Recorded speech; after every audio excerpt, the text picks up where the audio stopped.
Yeah, I guess we just play. Alright. Let's play some Magic.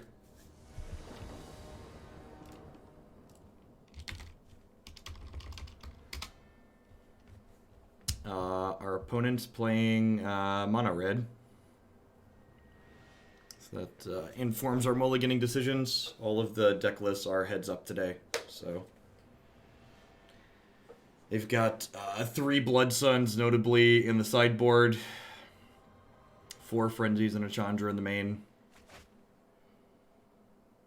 Yeah, this hand needs a 3rd land, but double Grazer's pretty good against mono red, so we're definitely going to keep. Life gain land on 1 too.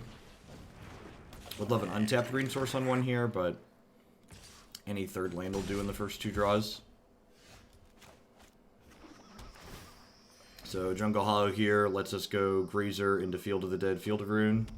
Rejuvenator on 3. Little unfortunate that we lost the die roll here. That's what it is, though.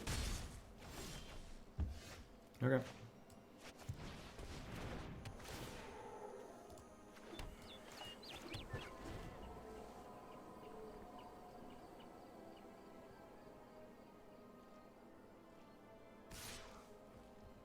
I'm going to block here because they want to trade this in for this. I think that's fine. They could also have a Goblin Chain Whirler here, but I think if they had a Chain Whirler, they would have attacked with both. Them clearing that instead of clearing my Rejuvenator feels good. Would have preferred an untapped green source there, but Guildgate will do in a pinch. I think I just do this because I want to accelerate a little bit. Temple of Malady sounds great. Hopefully scry into some action here. So I haven't played a land yet this turn, so I think I leave that because I played this tapped, and then next turn I can go Rejuvenator into Risen Reef, and even if Risen Reef doesn't hit, if the Rejuvenator hits, I should trigger the Field of the Dead, assuming I find a land I don't already have. One spell here is really good for us, because it means these aren't getting powered up yet. So we're going to 13, but we should start triggering Field of the Dead next turn. Let's do this to start, and then if I cast like this, I can still Reef, or I could... Oh, second Field of the Dead's a little unfortunate. Alright, so we really want this to hit a land that we don't already have. That's a good one.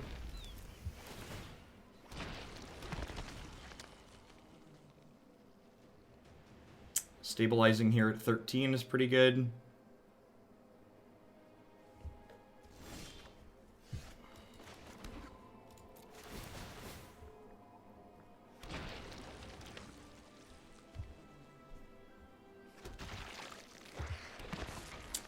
I think I'm going to go ahead and crack this, because if I draw a land I don't already have in play, I can Grazer and make 3 more zombies. Yup.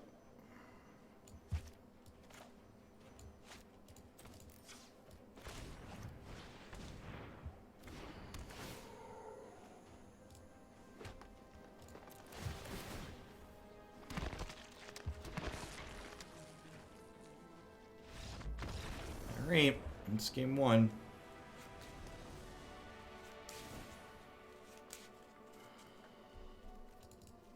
Disfigure, cast down, Ceratops, trophy. Legion's End seems pretty important. Oh no, did it get rid of all my foils? That's sad. That's incredibly tilting. Come on, Wizards. I paid a lot of money for my premium cards, Wizards of the Coast. Why are you taking my premium cards away from me? Huh. I think I want Ceratops in this matchup. I think I want to trim the Risen Reefs. I guess Rejuvenators may be a better... Nah, Rejuvenator fixes my colors a little bit better. I think I want Legion's End, especially on the draw. They have 20... I guess they only have 16 creatures that Legion's End hit. Maybe I don't. Maybe I don't want the Legion's Ends. It's probably important. I don't know. I'm pretty sure I want Ceratops, though. just as like a blocker and a way to close the game out. My opponent's also bringing in 3 copies of Blood Sun to make my Fields of the Dead worse, so I like diversifying my threats a little bit against that. Heads up deck list is nice. Let's do this. The 3 mana 1/1s often die to Chain Whirler and Firebrand Tooth. They're not meaningfully blocking a lot of the time. Worth noting, my opponent does not have any copies of Fry or Fight with Fire. They have 4 copies of Lava Coil on their sideboard, so they don't have a clean way to take Yarok out 1-for-1, which is nice. So if our 3/5 lifelinker gets down, it'll be in a pretty reasonable spot for us. Pretty easy mulligan here. We have all of our colors, but we don't have any acceleration or interaction.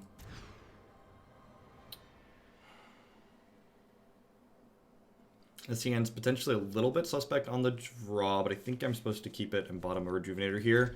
And just hopefully the Scry land finds us something to do. Maybe I'm supposed to play Jungle Hollow on one actually, so I can cast removal spells early if I have them. I'm going to play this and hope to Scry into a Arboreal Grazer. Disfigure, punished. Yeah, that's super punishing. Guess I should have let on Jungle Hollow. Yeah, it's probably right to lead on Hollow. Get a light up the stage here, probably. Oh, yep.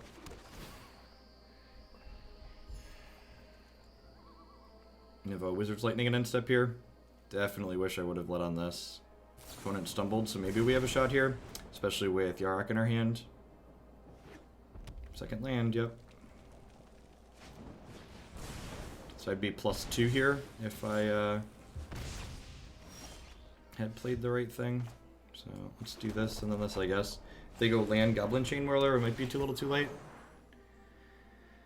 Happy to grab a 3rd green source here and also scry for an untapped land. That is currently tapped, so I'm going to bottom that. If I get the option to block, I'm going to block in game 2. I'm going to just try and stabilize at as high a health total as possible.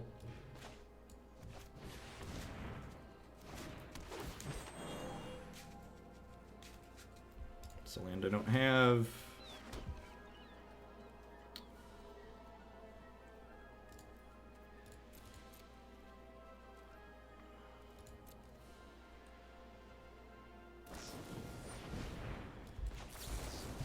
I'm gonna go ahead and disfigure this now, so that way I was gonna do it during their upkeep if they left mana up at the end of my turn, but I just like don't want to give them the chance to like cast a Wizard's Lightning on the cheap. We're at 9, so we could theoretically die here.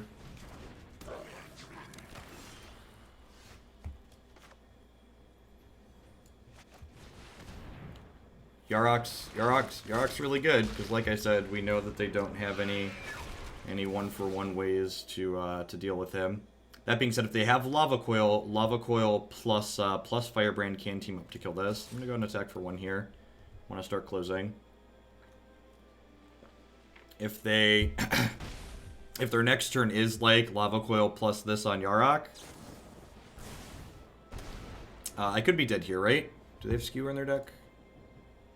No, they're not on any skewers. That's good for us. Let's start with this. I guess I can technically blow Field, or blow Blast Zone. And, like, hit them with Yarok. Is that better? That's probably better. Because then, like, Yarok doesn't die to, like, Wizard's Lightning inside of combat. I think I'm gonna do that and just gain 3 here. It kills my Grazer too, but I have another Grazer I can play. So I'm gonna go to 6. Yeah, and then we'll hit them. Okay.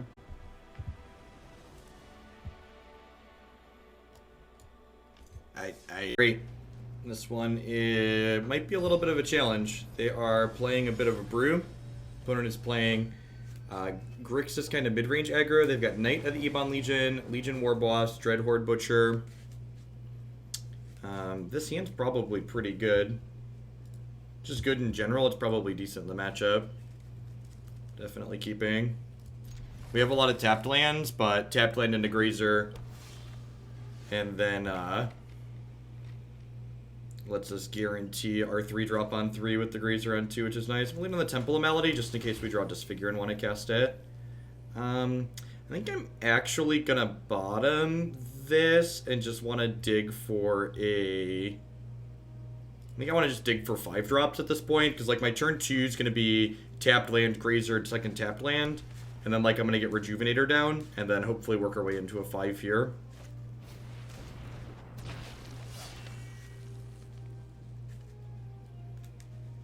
We're 0 for 2 on die rolls so far today. Hopefully we can be 2-0 in match wins, though.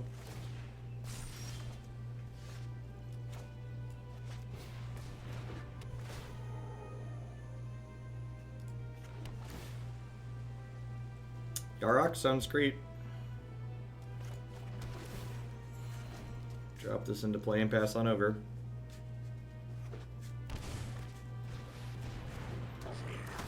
Legion Warboss is pretty good here. Easy block on that one. I think I want a Rejuvenator to just have the best chance to like double spell next turn. Field of the Dead sounds great. So this is going to let the Legion Warboss get going a little bit here. I think I'm probably going to want a Reef plus Trophy next turn. Second Warboss is a big deal. I'm going to trade this Rejuvenator for a Goblin token here so that doesn't snowball as much. If we get really fortunate and we draw a land and hit a land, we could start triggering this Field of the Dead next turn, which would be absurd for us. It's a Nexus of Fate. Alright, so I think I'm going to start with this and see where we go.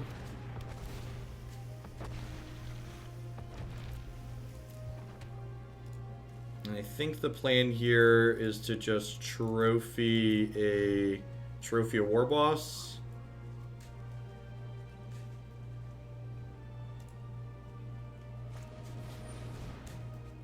Yep.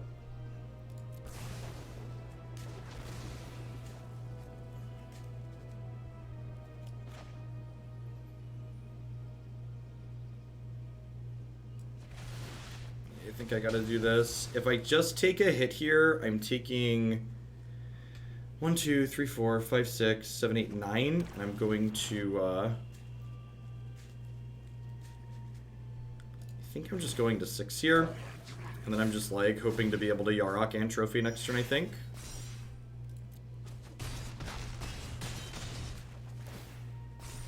We could get Thought Erasure now though, because I gave him a land.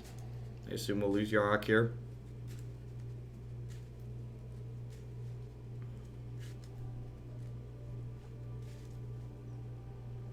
We'd love to draw an untapped land. That's a land we don't already have, so we can Nexus of Fate. Maybe get something going that way. That is both not an untapped land, and it is a land I already have, so it doesn't trigger Field of the Dead. Opponent's deck's a unique mix. It's definitely a matchup where Disfigure is going to be great. I think this is...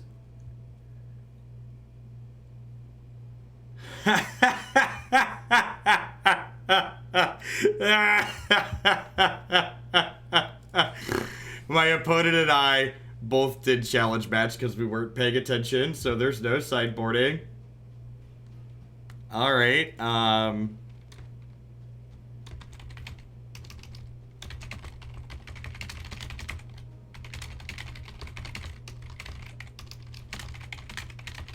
so I have to ask and find out what we're supposed to do now.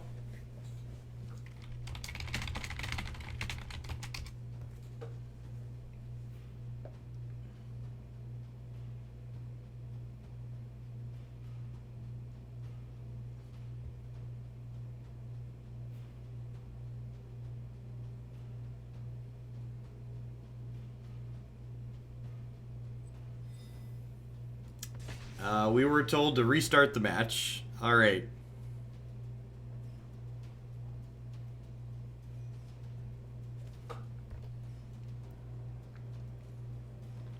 This is,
Alright, apparently I'm supposed to just concede game 1. That's fine.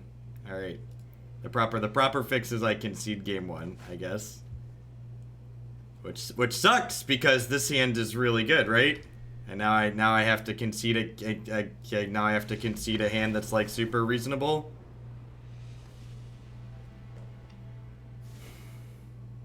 Yesterday was the single best Magic tournament experience I've ever had, and today so far is gearing up to be the single worst Magic tournament experience I've ever had. It's pretty stark contrast. I think I leave in Thought Erasure here. I think Grazer is probably not good enough. I think I want to cut the Tamiyo, but probably leave the Nexus because my opponent's deck is capable of grinding. Legion's End exiles Dreadhorde Butcher and Knight of the Ebon Legion. Maybe that's good enough. They don't have any of the they don't have any lands that do anything, so maybe I'll trim Field of Runes. Usually I trim a land post board. Bring in at least one Legion's End. Let's give this a try. Don't know exactly what we're doing here.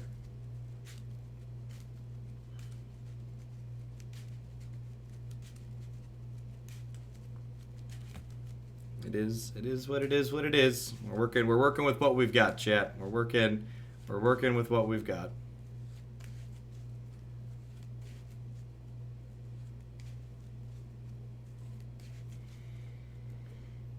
Slow and steady.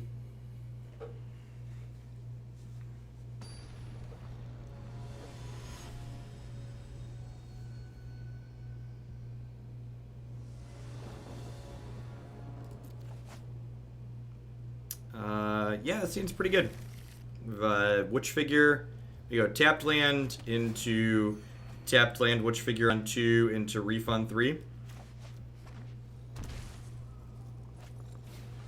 Post board, my opponent has 3 copies of Blood Sun to note. Nexus of Fate looking real awkward here.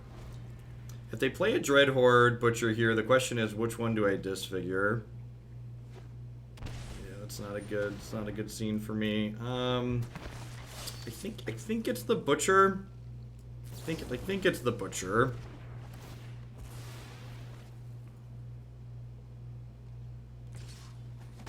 This is definitely a matchup I don't have any experience playing, so if this hits a land, we're in a very good spot. Look at that, 29 lands coming in clutch.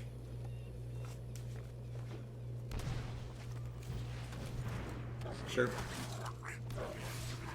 No blocks. I think I just go ahead and play Yarok here and get my triggers.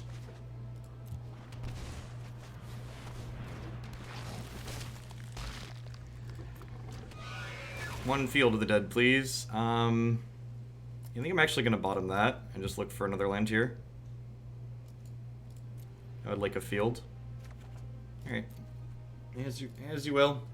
They have a lot of ways to kill Yarok post board. They have 3 Bedevils and 2 Noxious Grasp as ways to kill him.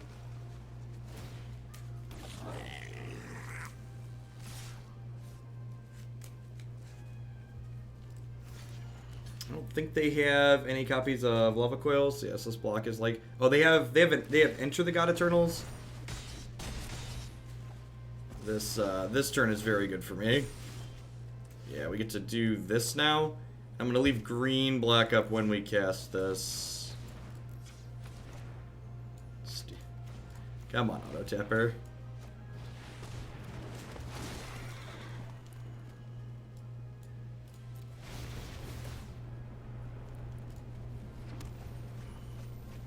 Still no fields, but we get some scries.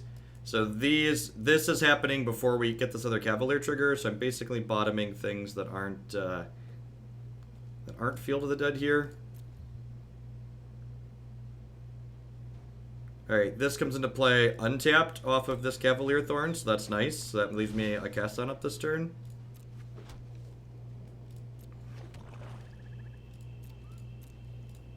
This makes the tokens that it has to attack every turn, so...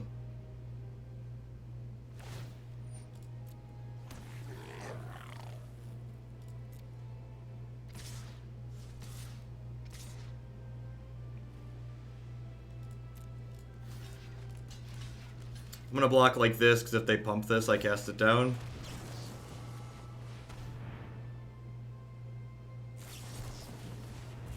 Spell Pierce. Okay. Yeah, that's still pretty fine for me, right? Because like I'm still trading here because my guy has Death Touch as well.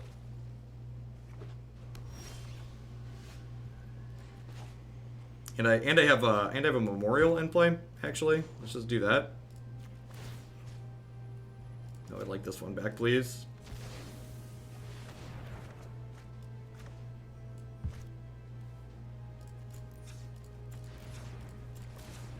Leave a black source up here so that way we can trophy off this Hinterland Harbor. Waiting to play the Hinterland Harbor though, because we could find a Field of the Dead. Perfect. My opponent does not have any sweepers, it doesn't look like. They have Legion's End, which can clean these up, but I still have Yarok here, so yep.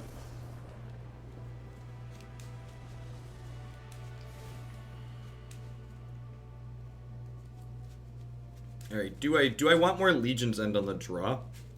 I think I do. I think I'm gonna cut. The Thought Erasure. Maybe it's right to just cut the Nexus of Fate. I'm pretty sure I want this card. I'm not sure if I want the Nexus of Fate or not. How often do I feel like I'm gonna get down to decking in this matchup?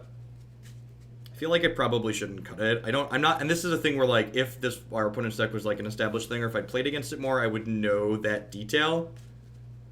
But I'm not familiar enough with how this matchup's going to play out on average that I don't know that like, most of the time we're going to kill them without needing that.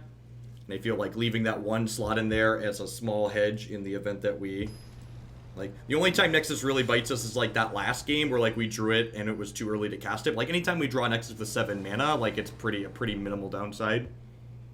It just replaces itself and goes again. That was a 1-of Spell Pierce in their deck, by the way. They have a singleton copy of that. Opponent goes first and they kept 7. I think I'm supposed to mulligan this. The Thought Erasure on 2 is like technically interaction, but it doesn't impact the board.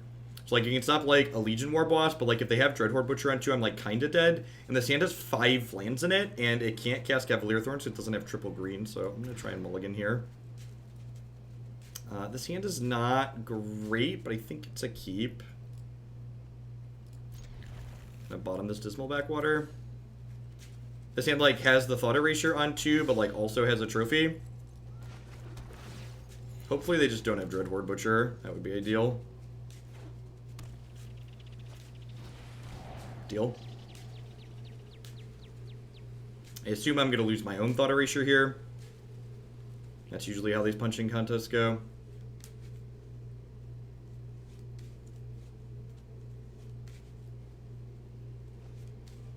Really, they took my Reef. Okay, that's interesting. So, I feel like them taking my Reef bodes well for me on average, because if they're taking that card, it probably means they're gearing up for a little bit of a longer game, right? Because the types of games where that card is good tend to run long.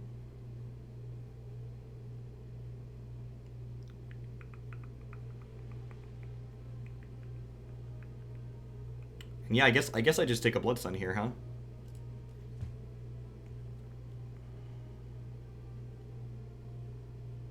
And yeah, I think I keep that to just like play through the removal spells. My opponent doesn't have Unmoored Ego or anything like that, so like if I can keep Blood Sun off the table, we'll be in a pretty okay spot.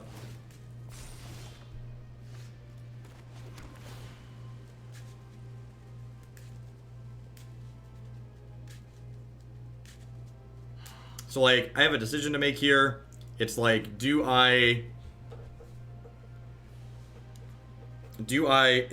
I trophying this or am I trophying this? I think I'm bottoming this because I'm probably trophying this turn.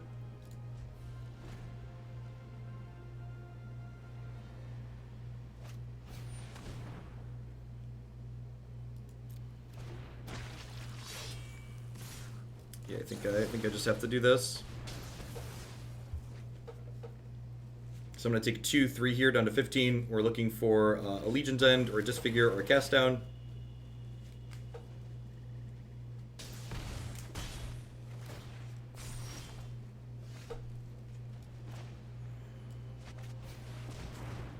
This chump blocks next turn, which is nice. The fact that it's a chump block means that it gets to... I'm actually going to take this temple because they have this Bloodstone. I don't have an answer to it, and I want to scry into another good 5. Or like a what's it called? The fact that I get to block this Dreadhorde Butcher this turn means I get Disfigure as an out for one more turn. Okay, and they're cutting me off of that.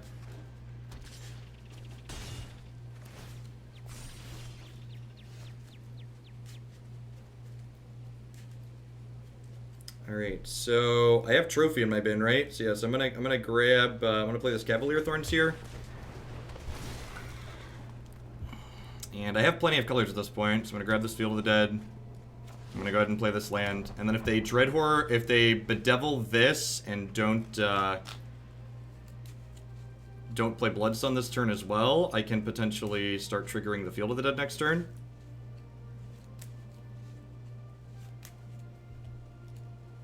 We ditched a Legion's End there, so we get to exile this, which is great.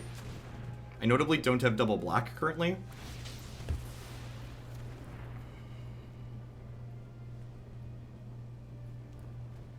I think it's just the Legion's End here. So I'm going to 10. Yep, they have the Bloodstone as well, sure. So this turns off my Blast Zone and my Field of the Dead. Hopefully they drew a Dreadhorde Butcher if we're really lucky. If we're really unlucky, this is a Nickel Bolas. Well, that's one they can't currently cast unless they draw Black Source here. Pass the turn. Pass the turn. Pass the turn, please.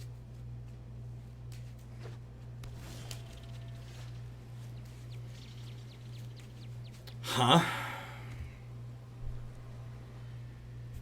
Yeah, I guess I just Yarok, because if they draw a brick next turn, this is absurd.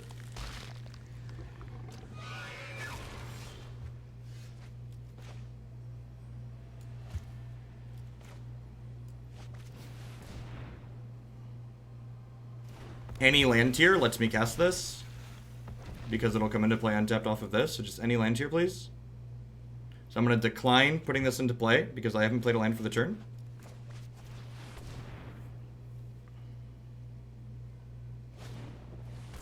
Sure. So I'm notably not getting Field of the Dead triggers here.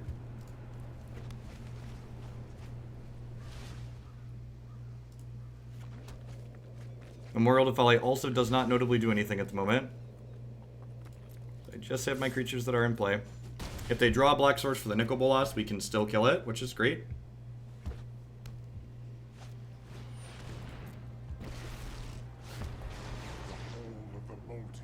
Three of my trophies are in my bin. Worth noting here. And they can't kill the Cavalier because the Cavalier will put Trophy on top, and then Trophy unlocks my fields, and it unlocks my Memorial, my Blast Zone.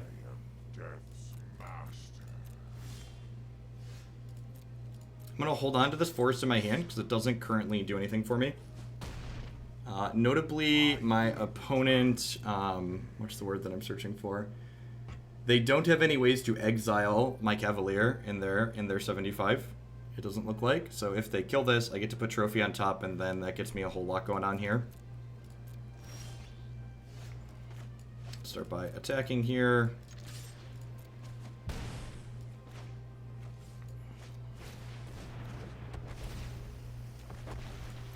Okay, 2 Disfigures actually kill a Nicol Bolas, which is sweet.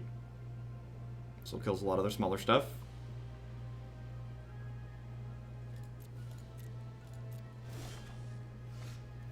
Third Disfigures the charm, chat.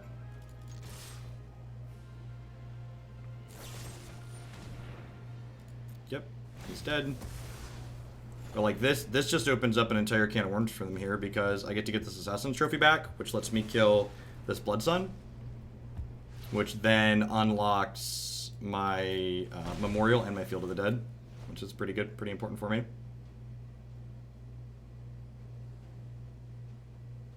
And other than Legion's End, they don't have a way to clean up a bunch of zombies. So next turn, I have 1, 2, 3, 4, 5, 6, 7, 4, 5, 6, 7, 8, 9, 10. This is 11 mana. So Trophy is 2, Memorial is 4, and then Yarok is 5. So if they don't kill this, I can just, I can do everything. Yeah. And that's it. Somebody clip that for me and post the clip in chat. Thank you. I appreciate you.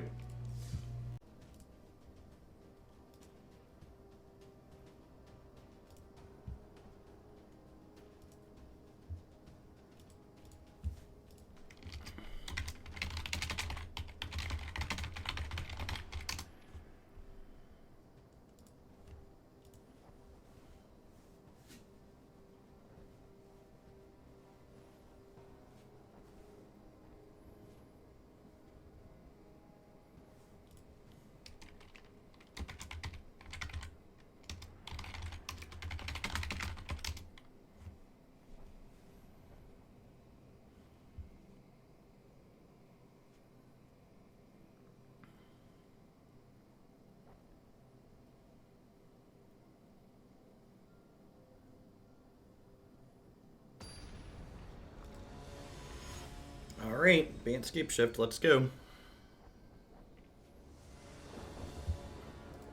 0-3 in die rolls. Well, I think the die roll is slightly less important in this one than the aggressive matchups. Yeah, I think this hand's okay keep. It's not great, but it's fine. This is a slower matchup, so.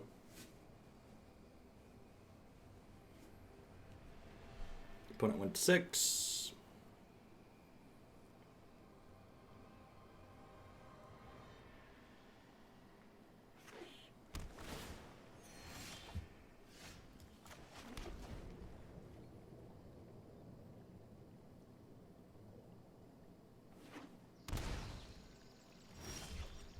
Growth Spiral's pretty good on 2. Second Risen Reef is good for us, though.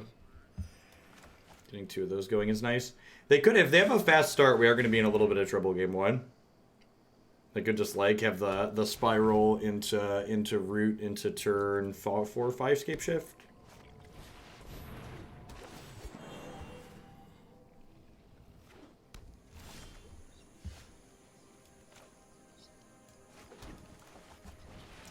Reefs going.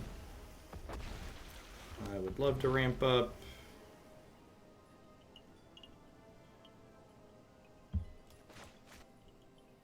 Notably, my opponent's deck has 1, 2, 3, 4, 5 basics in it. Something that's relevant with my Assassin's trophies for sure.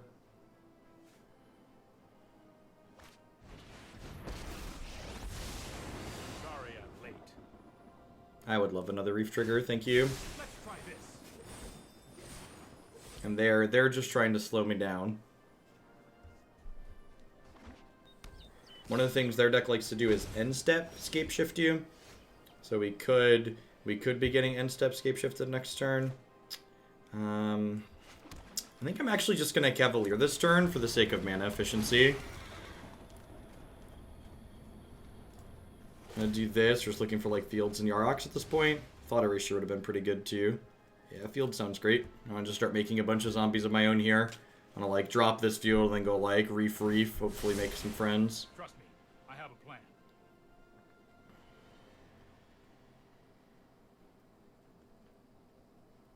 So if they have a land, they could end step Scape Shift. Right on schedule. Are they gonna bounce my Cavalier? That sounds great. And now I have 6 mana, so if they have Escape Shift at end of turn, they're going to get to make 14 zombies, which is 16, which is a good bit. So we're hoping these Risen Reefs just put 3 lands into play to give us a bunch of friends. Another Field of the Dead is the best possible hit here. Yep. These would love to just see some more lands here, so we can have a bunch of zombies to block their zombies. Yep. They didn't have the end step Scape Shift. That's good for us. That's more like it. Now their deck does play Time Wipe, so that's something to be aware of. And they could have been waiting till 8 lands to Scape Shift, because if they Scape Shift on 8 lands, they can potentially make 16 zombies. Just a Hydrate Crisis. Yeah, that's fine. So I think I do this. Let's see where we go to start. So we get 4 of these triggers. Yep. Yep. They only have 1 Deputy of Detention in their main. So they have a way to answer. They have time wipes too, I guess. I guess they technically have time wipes too. I think I just want to put a bunch of lands and zombies into play here with this Cavalier.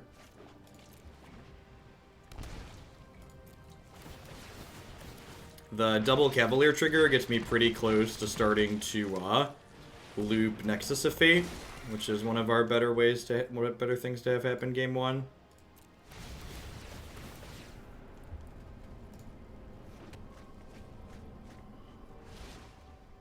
Yep.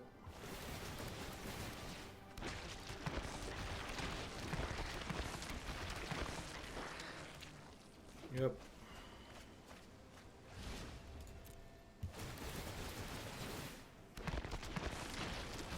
And like, even if they time wipe me next turn, I'm just gonna leave the lands on top here, because I'm gonna have to discard cards at the end of turn anyway, so might as well just like get the most lands into play. Even if they time wipe me, I'm gonna get to like Cavalier, put Yarok back on top of my deck, which then lets me go Yarok into Cavalier of Thorns, which sounds great. Thought Erasure is a great draw. Just the more lands, the merrier here.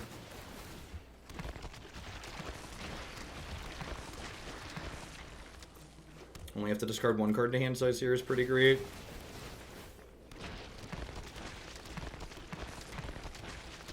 This is a pretty good example of what we can do with no scape shift. So they have 4 blockers, I have 5 attackers. Let's just kill this Teferi Time Raveler.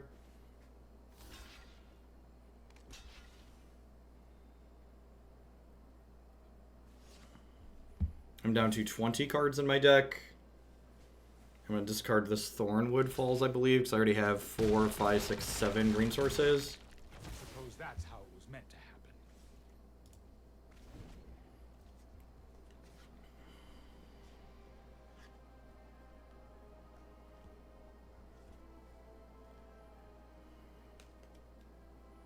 Don't know about you, but I'm feeling 52. Do-do-do.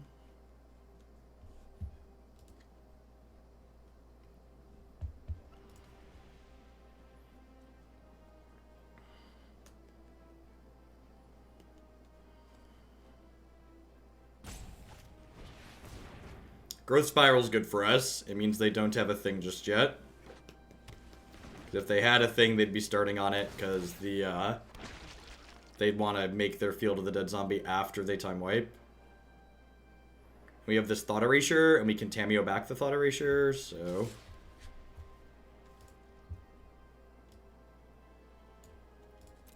I would love to block here and put something back on top of my deck.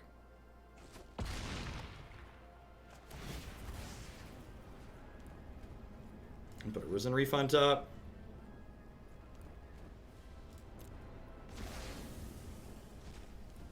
And they could have time wipe after this. They just like wanted to give me the option to block, so that way I don't get the Yarok back. But like the Yarok's not really a big deal.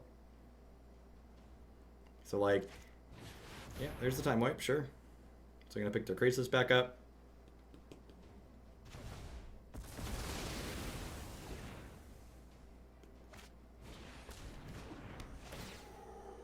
So I'm gonna start with this Thought Erasure here, obviously. See where we go from there. Yeah, I think I can just beat the Scape Shift. I guess it's the thing that's not like the others, though. I can beat the Krasis too. I guess I'll just take the Scape Shift. I just like take all their stuff away. I guess I can just take all their stuff away, right? 'Cause 3 for Reef, and then I can Tamiyo pick this back up. Yeah, okay.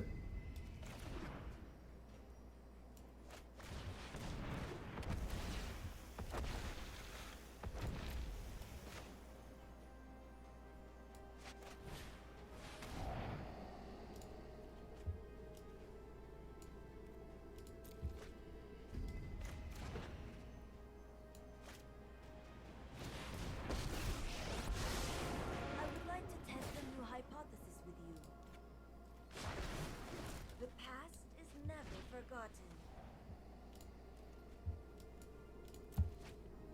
We're down to 17 cards in my deck. This makes 4 friends.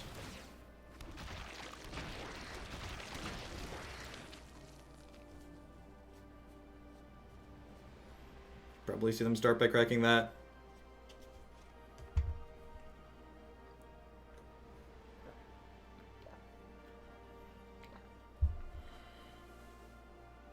They're figuring out how they want to tap their lands and what their outs are. If they hit Deputy, I actually have to throw away Risen Reef to save my Tamiyo, which sucks a little bit, but it's not the end of the world. I have, let's count my lands in advance. I have 4, 5, 6, 7, 8, 9, 10, 11, 12, 13, 14, 15, 16, 17, 18 mana. 7, 11, 12, 13, 14, 15, 16, 17. 17, 18 mana. I have a draw step, which leaves me with 16 cards. This looks at 6 cards. This looks at 4. So if we find the Nexus of Fate, this game is over. Let's start with this. Actually, I'm going to start with the Temple, because if I see a card that I want, I can stack the Risen Reef trigger, so that happens before the Cavalier trigger.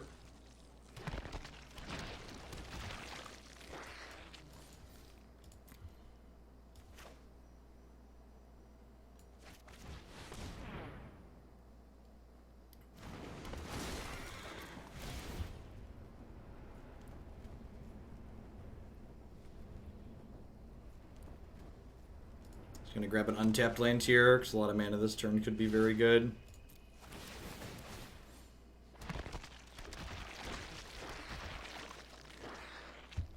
I currently have 1, 2, 3, 4, 5, 6, 7, 8, 9, 10, 11, 12, 13, so I can do this.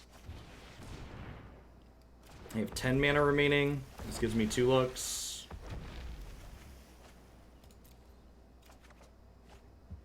There's Nexus of Fate. And that should be a lock, because Tamiyo is going to plus, and then Tamiyo can plus again next turn. And there's only, this is the 9th card in my deck, and with the Yarok, yeah, they're dead. Sweet. Taking game 1 here is huge, because I feel like we get better post-board than they do. Because I get to bring in Noxious Grasp, I get to bring in 4 copies of Unmoored Ego, which is really important to trim these Disfigures and these Grazers out of my deck. Yeah, I definitely want the Grasps post board because they're bringing in more deputies at detention. I guess I kind of want these Legions ends too. Do I have too many cards for this matchup? I might have too many cards for this matchup.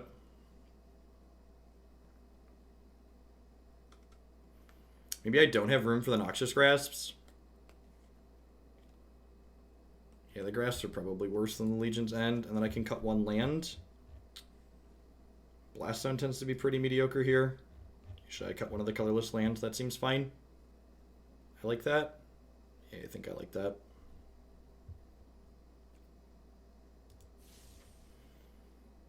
Opponent's extra threats post board is notably my opponent's going to have 2 copies of Agent of Treachery.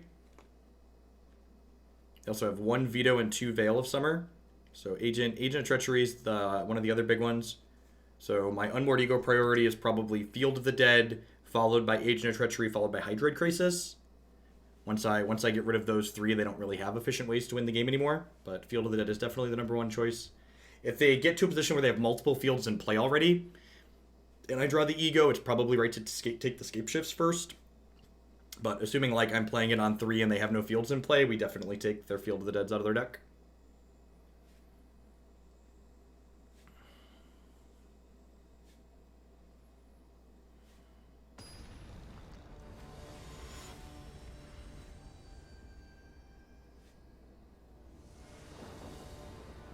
On the draw again, which again, less of a big deal in this matchup than something against like Mono Red or Vampires. These games tend to go a little bit long, which is one of the reasons why I think we're ahead a lot of the time. Yeah, this end's fine. It would love a ramp card, but Thought Erasure on 2 is like definitely pretty good.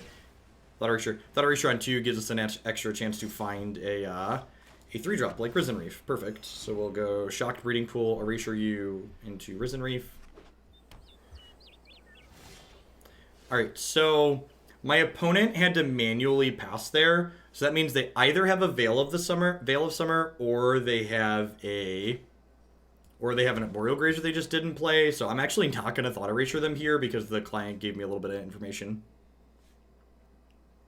Just gonna hang tight, play my tapped land, and play my Risen Reef.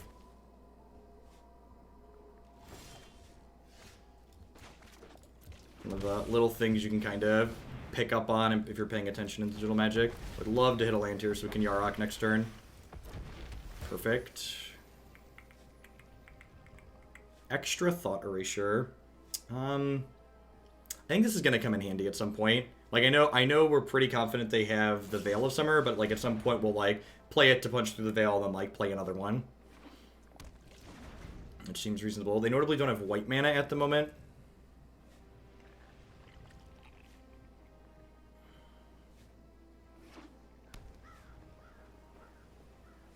Wonder if we'll see them field us here. No. Wow, Breakout Rejuvenator is unfortunate for them. It's good for us though. And they do have 2 copies of Aether Gust in their deck too. Something to note. It's definitely something that could make Yarok a little bit worse there. Okay, no ramp on either of those. Hurts a little bit, but it is what it is. Next turn we'll get to Cavalier plus Thought Erasure most likely. We'll just, especially because we drew this Unmoored Ego, we're gonna just like start playing into the Veil of Summer here. Just gonna like work our way through it so we can like they'll Veil our Ego, our Erasure next turn, and then the following turn we'll like go Erasure into Ego ideally.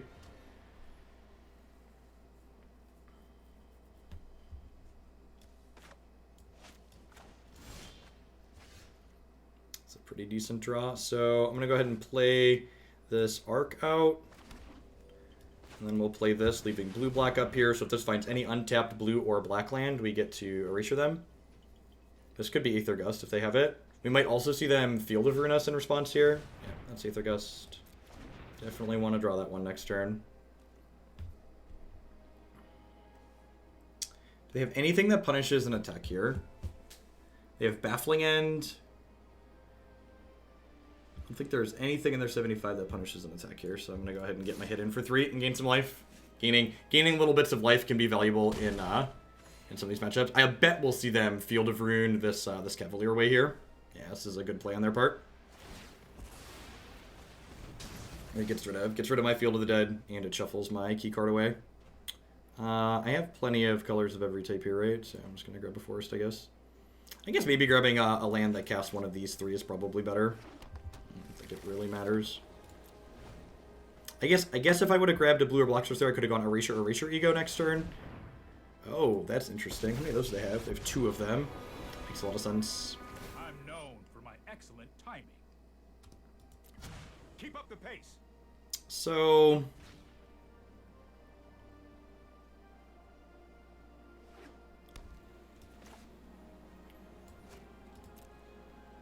I think I want to trophy this. I don't think I want to give them a chance to hold up Veil here. Because I could like let them untap their lands and then have the Veil happen on the trophy, but I think taking Teferi out of play is kind of important here.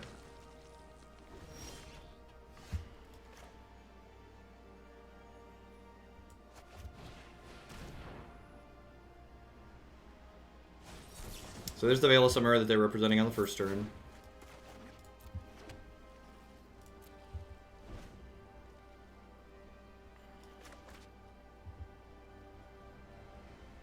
Now, if they have their second copy, these other cards are going to get a little bit awkward, but if they don't have their second copy, we'll be in a pretty good spot. And we'll be in an okay spot. We actually don't have anything too proactive going on right now because they were able to Aether Gust and then Field of Ruin away our Cavalier. We need some actual business as opposed to just disruption, feels like.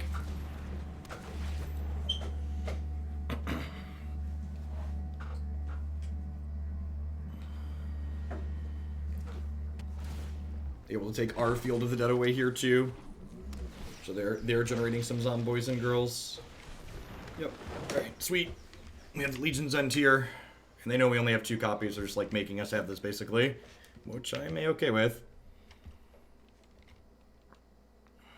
So they have 1, 2, 3, 4, 5, 6, 7, 8, 9.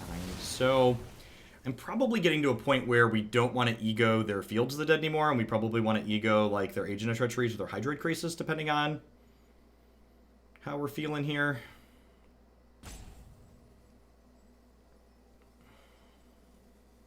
We would love to draw a Cavalier here. It's probably the best draw in our deck.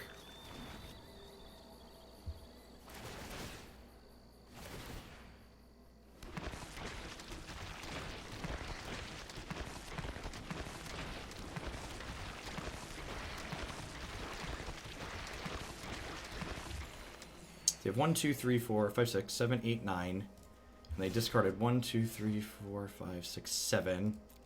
Well, that actually makes a bunch of triggers. So we might do that after we Thought Erasure them this turn. That's not true. We're definitely playing... That's not true. We're definitely playing Legion's End. Yeah, we're going to take that one away. Trophy actually sounds good because we can kill one of these fields. So we'll go Legion's End. This.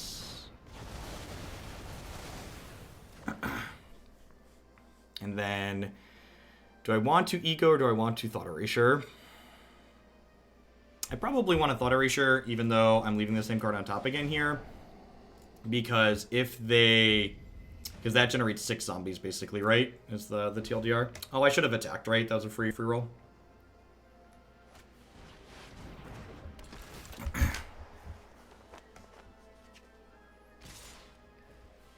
That's a little unfortunate.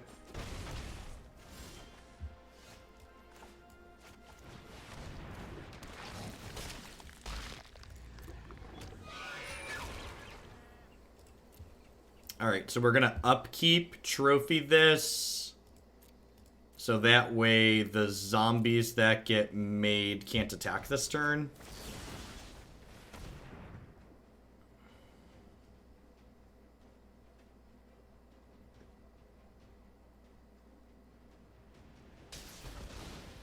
I guess they could have technically cracked this Memorial because I let them untap, but I think that's fine.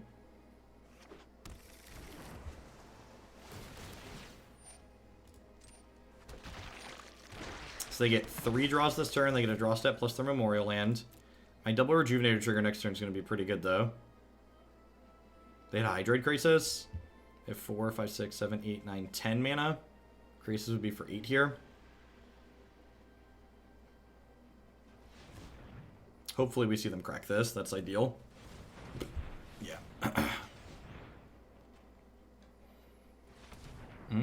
That's 6. 7. Do they draw another Agent of Treachery? Oh, that's so unlucky. That's pretty frustrating.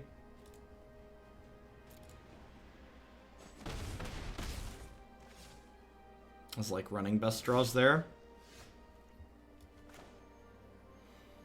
I think we might be dead now.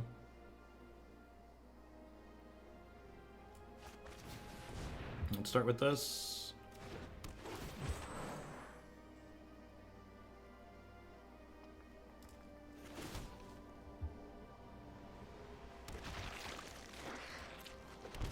Gonna shock this in so we can Memorial at their end of turn, but...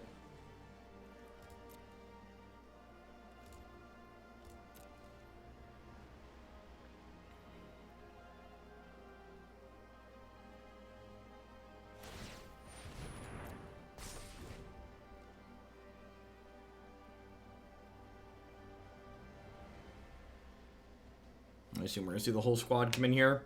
I missed an attack for 3 earlier, and those 3 points of life could come back to bite me. For sure.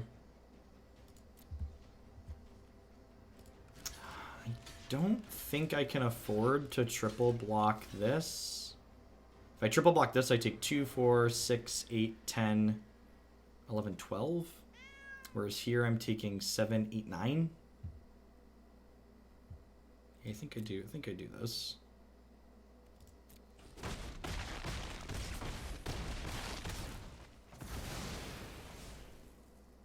10. It's 9, 10.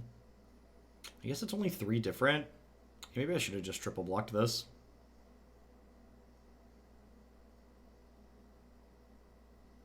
I need to draw like Yarok into untapped land. Like Yarok, like what's my nut draw here? It's like third Yarok untapped land Cavalier, I think. I get to draw 3 cards, so you know.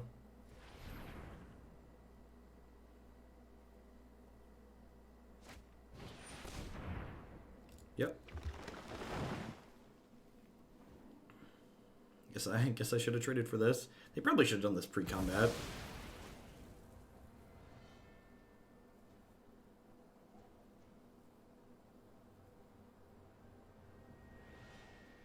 So I could find a Legion's End plus some goodies here.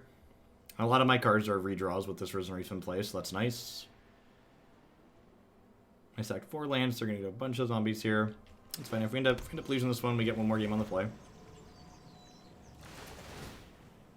32 zombie triggers, yep.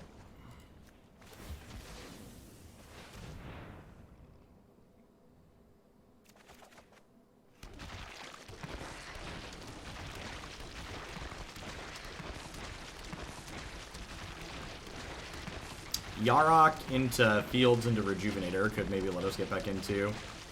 Makes a lot of friends.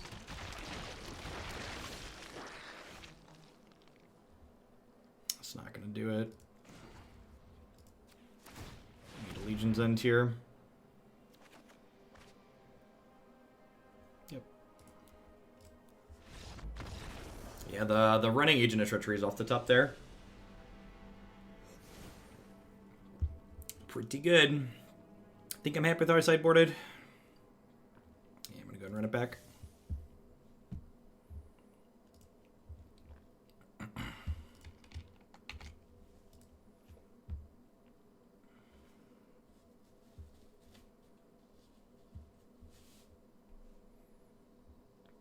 The Teferi Hero of Dominarias are a good one to note. It makes sense that one came in. These matches definitely go long, and that's a sustained source of card advantage. The fact that they brought the Tefris in could maybe be a nod towards Noxious Grasp being good enough. Maybe. I don't know what I would cut, though.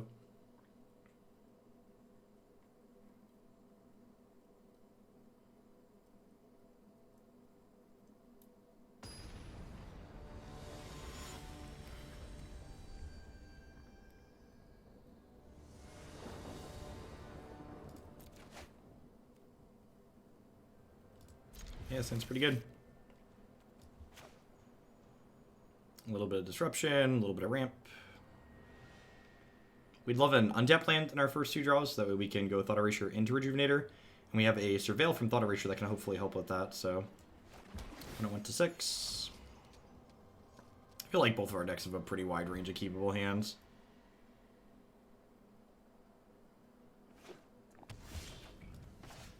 Perfect. This means we can even keep a spell on top, which is nice. Yeah, I think I'm just taking Agent of Treachery here. That card's really good. Yeah, in for that one.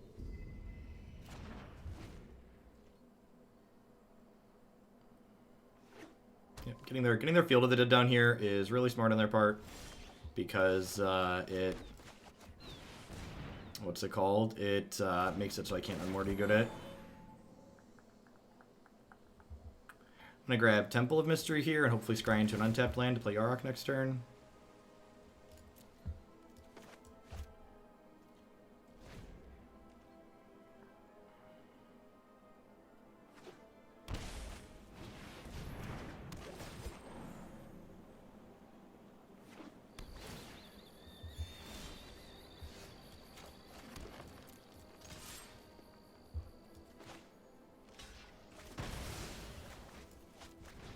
You know what? That attack might actually be bad if they have a 3-mana Teferi. If they have a 3-mana Teferi, that attack's probably bad. It's also bad against 5-mana Teferi. Yep. Right on schedule. It's a good tuck. Time is much more malleable than people think.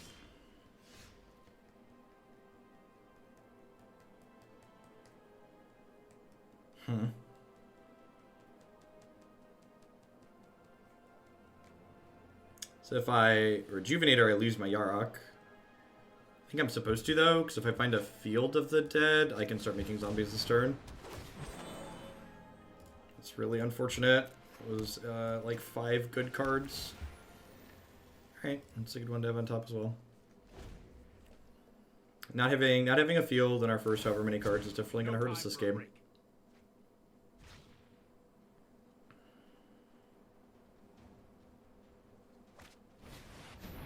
Yep. They're going to start making some friends here.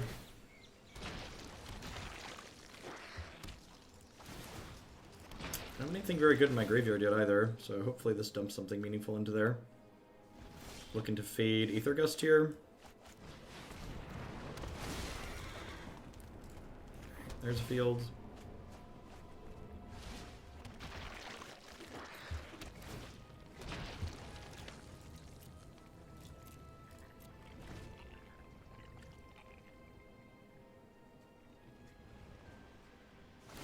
Gonna hang off on the Legion's End until they make a couple more zombies here.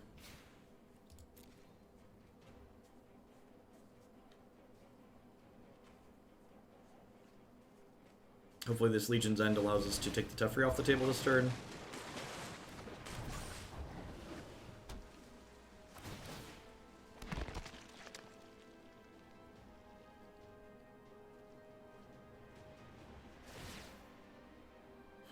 They topped a card there.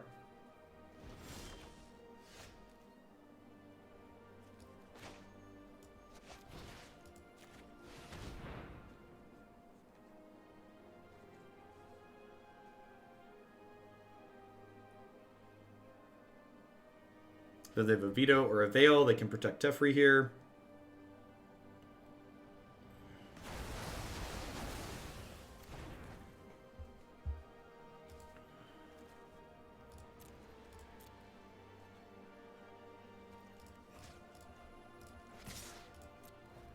I have 1, 2, 3, 4, 5, 6, 7, 8, 9 lands in play.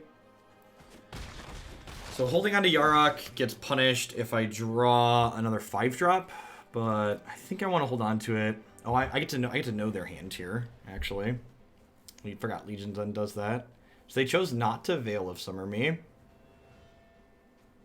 So I'm not getting swept next turn. Well, I'm likely not getting swept next turn. Yeah, I guess I just played the Yarok out here then.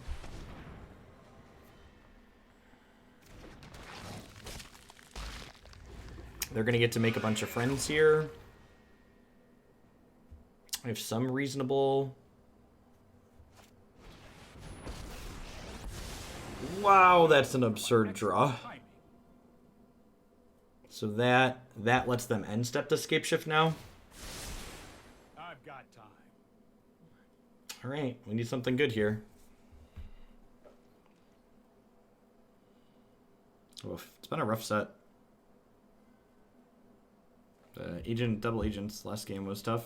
I don't know there was a whole lot I could do here. I mean, do I block with this Cavalier?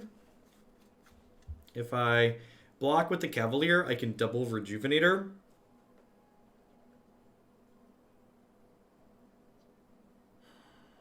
They're gonna get 1, 2, 3, 4, 5, 6, 7, 8, 9. So they do 3. They're gonna do. I can do 27 zombies, and my double could do 4 at most. It's gonna do 4. Yeah, I don't know. Is that better than a random?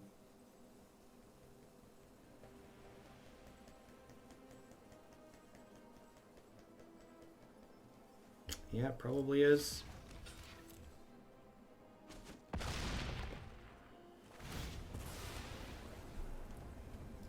I think we're about to be dead.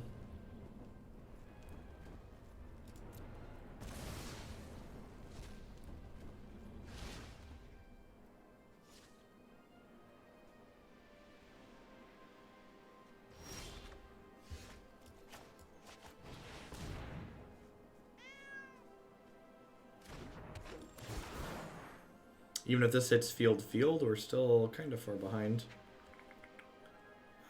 This puts me to 21, which means I take 1 more zombie hit, but now I'm only getting 6 zombies at most, and they're getting 27. And they're going to get to bounce my Yarok here.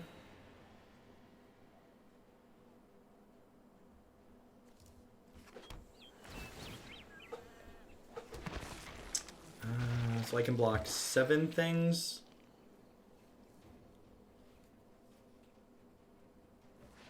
I believe we've died.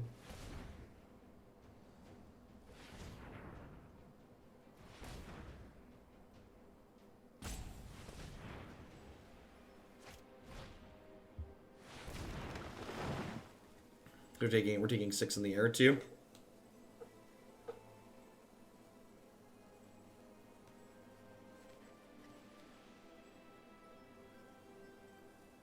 We just never really got going this game. Didn't have any more early ego in any of these.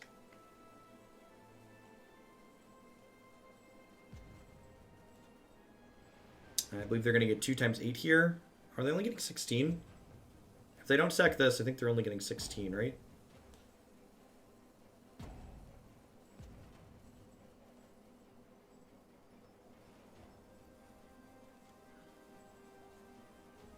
And then I think I actually attack with this Yarok here. They're getting 3 times 8, which is 24. Sorry, because they already have 1 in play. Yeah, they're getting 24. So 24. I can gain 3 going to 24. And then I can block 5. So yeah, we're very dead.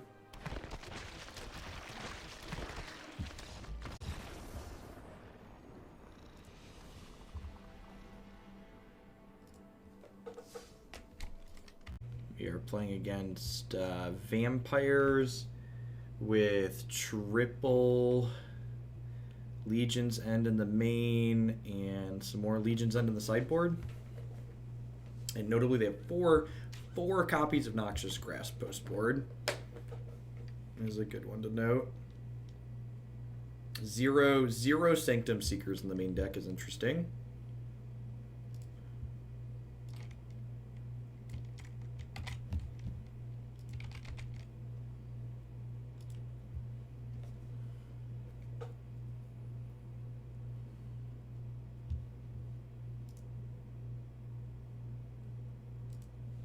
Maybe we can win a die roll here finally.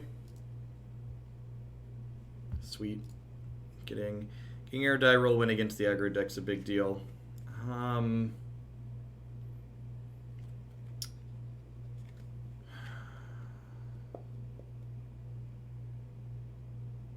So if this hits any untapped land in our first 3 draws, we can turn 3 Yarok. Then the rest of the hand doesn't really do anything, right? So I think I'm supposed to mulligan.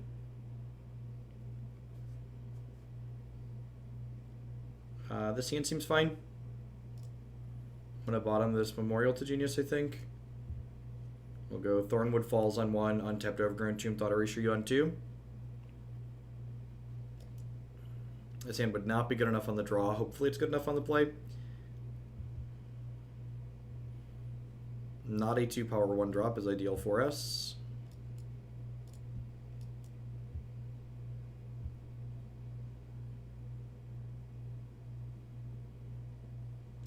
I think I just take a Danto here. I'm going to bend that. I think we're just looking for 3 drops and payoffs. And then this turn we can take the Sorin. We're really hoping they just like draw a card they can't cast this turn.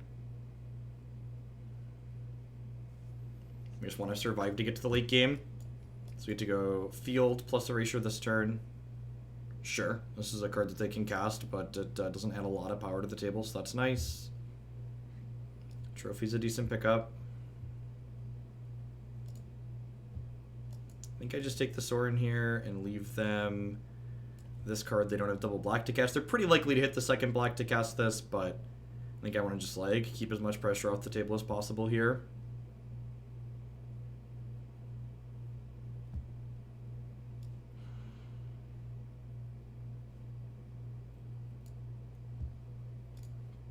Put Blast Zone out, I suppose.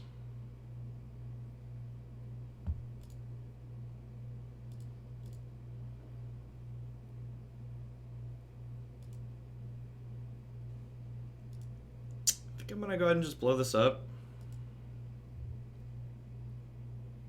I'm a little sad if I draw exactly a 5 next turn. He says as he draws a 5.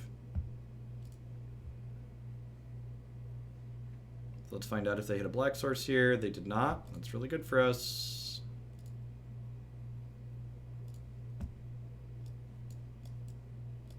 They do not have any ways to kill this in their main deck besides Avada activation, so pretty safe to play this out ahead of the Cavalier here. And then the Cavalier coming down next turn should hopefully lock things up for us here.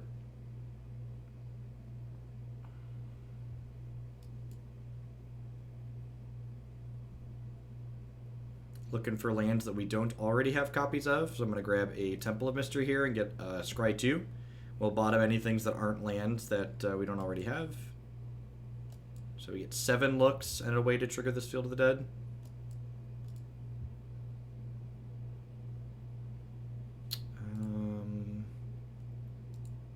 I think I'm into drawing extra cards here. We also don't have a Woodland Cemetery, but getting ready to start activating this is nice. There isn't a punish for attacking with this, so I'm going to attack and just start gaining some life back here. A couple extra points of life could definitely be relevant. Opponent's definitely not out of the game. Their Vampire deck draws a lot of cards.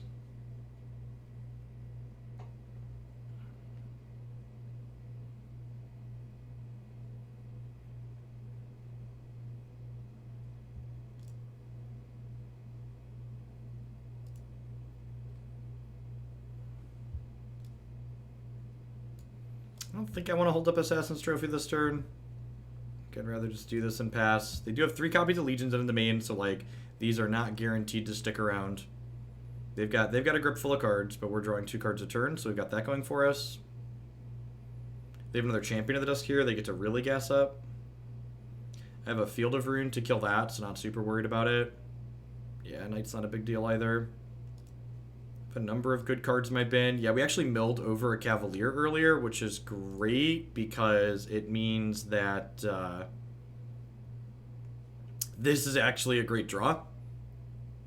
Because this draw means we can counter a Legion's End by disfiguring the zombie they target. If they want to attack with this and offer this trade here, I'm pretty okay with that because it gets me another Cavalier, which will double trigger the Yarok. We're not quite at attacking mode just yet, but feeling ahead at the moment. They could another Champion of this lets them draw 7 cards though, so there's that.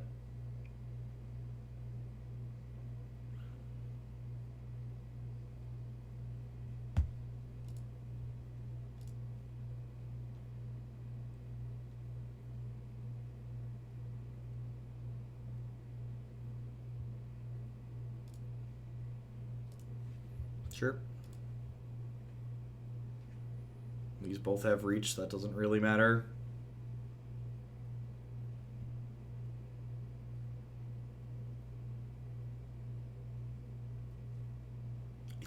I think I'm just gonna let this happen.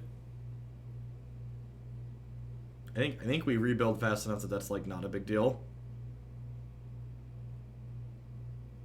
Because like they still don't have great attacks here.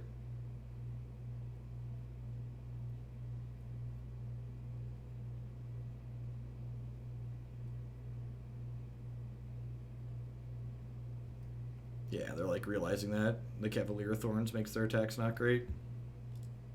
So they flip that over, but like I have the Field of the Dead. This was a free attack for them, right? They would have gained 1 more. I guess it leaves them 1 less blocker if they do that.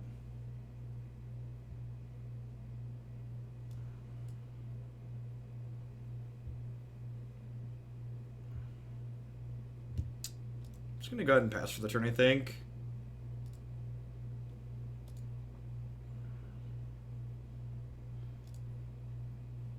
Let's not tap my thing that draws me cards. Let's field this now, so that way they don't get to make another vampire with it next turn.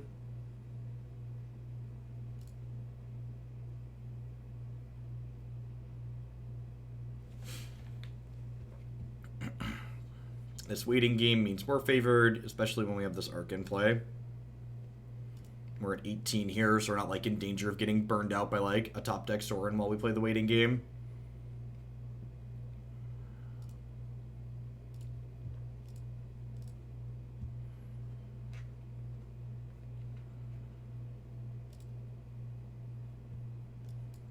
Alright, make some zombies and scry 2. If we find something good on top of our deck that we can cast, we can arc into it. We'd love a Risen Reef. Another Cavalier of Thorns is also great. Rejuvenator sounds wonderful. Make sure we leave Disfigure mana up here.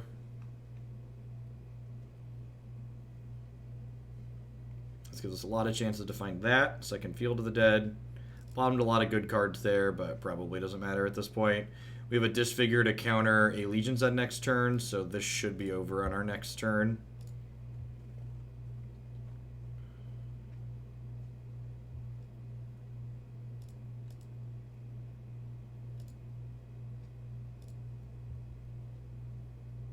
They have 6 blockers. Well, I mean, now they're dead. Enjoy your cards. I guess they could theoretically draw double Legion's End here, right?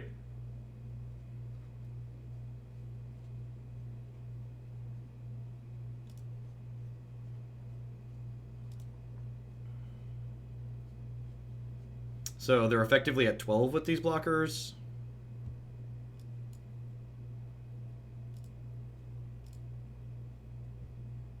So if we kill the things Legion into targeting, it doesn't do anything.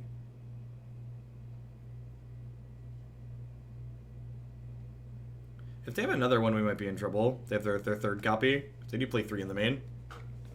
They do not have their third copy. So they're going to be bringing in the 4th Legion's End and Noxious Grasp here, almost certainly. Get to bring in a bunch of removal on our side. I've been cutting Arc in this matchup, but I'm not sure if that's correct. I've been cutting 1 land like I have in a lot of these matchups. I'm not sure if cutting Arc is correct, the way that game played out. I feel like we stall a lot of the time. Field of Ruin is good for killing their utility land. I just keep all my lands and cut a Rejuvenator. Cut Memorial. That's probably fine. I think Black Memorial is better than the blue one here. Let's try that. I think Arcway is better than Blue Memorial. This is the hard game. This is the one where we're on the draw. Going to be looking for a Disfigure or an Arboreal Grazer or some kind of piece of black removal in our opening hand here.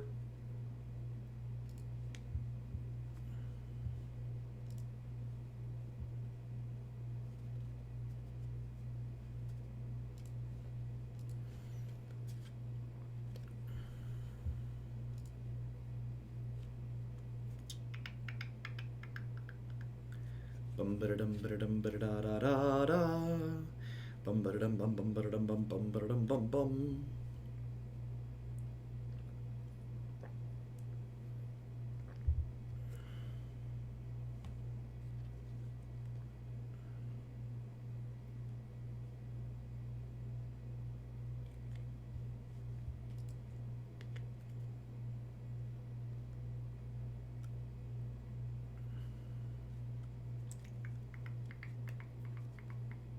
Not surprised to see the opponent taking a little bit longer to sideboard than we did there. Our deck is definitely a little bit off meta. Not in a lot of the sideboard guides for these vampire decks.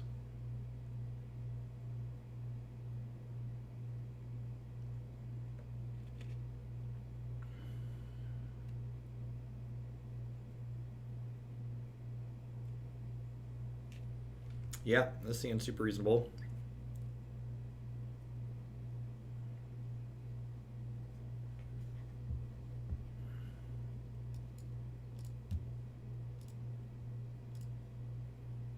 Could have anything. So if they play Vanguard, I'm like a little bit sad to have burned the Disfigure there, but like, hopefully we just like draw more removal spells here.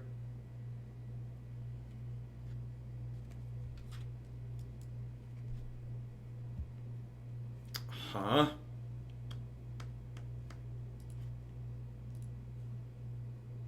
I think that's okay to keep.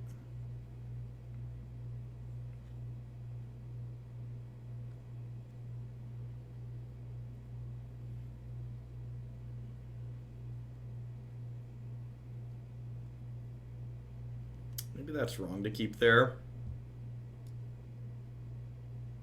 I think I want to Risen Reef this turn and like try and hit the land to Cavalier. I could also just kill this though. Maybe I'm just supposed to do that. Yeah, I'm gonna kill this.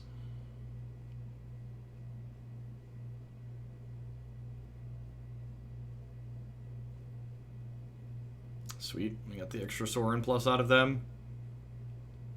An ideal turn for us here is they just plus this. Smack us for 5. Yep. Huh, that actually ends up working out even better for us there.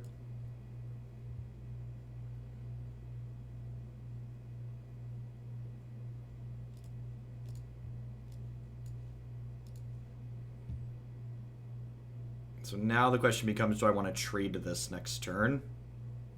If I don't trade it, I'm taking 3, 4, 5, 6, 7 down to 6. Which is like pretty low. I think I'm going to run the no blocks here. They didn't pump, which means they have more pressure to add to the board, sure.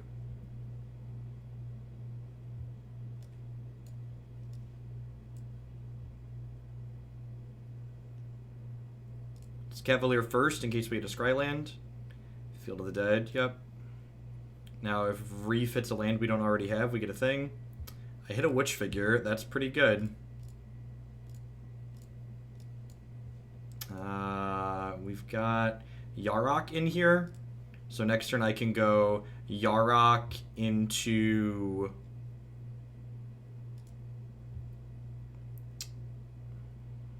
I think in response to this trigger, I'm going to go ahead and kill Conquistador here. So they draw 1 fewer cards. And then now, game 1 they did not have ways to kill this, but post-board that's not true. I'd really like to trade this for a pump on this turn. If they just like attack with this and I block and they pump, that's a very good exchange for me.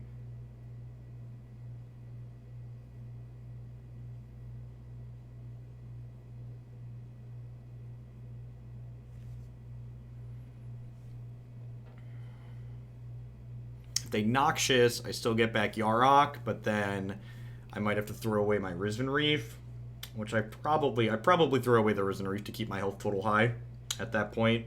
Just because next turn if I like put Yarok on top, I go Yarok, play a land, make 2 zombies, Rejuvenator, double trigger, make some things. So I am super happy for this exchange here. This is giving them value, but them gaining value at the cost of making the game go longer is everything we want.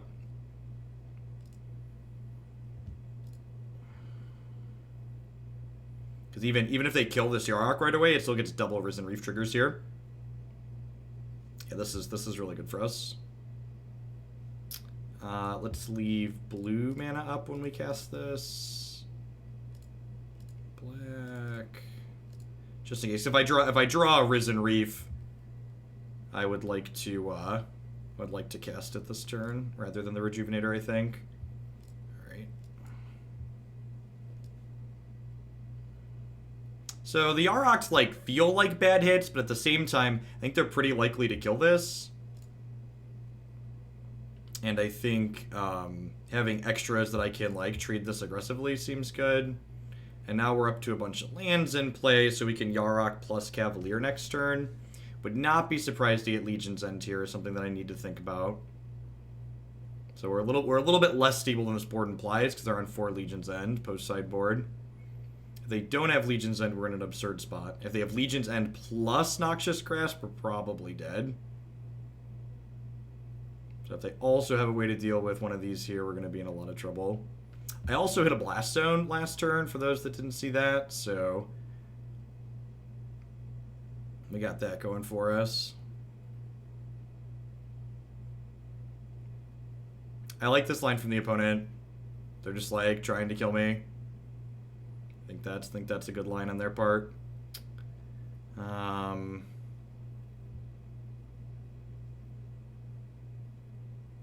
2, 3, 4, 5, 6, 7, 8, 9, 10.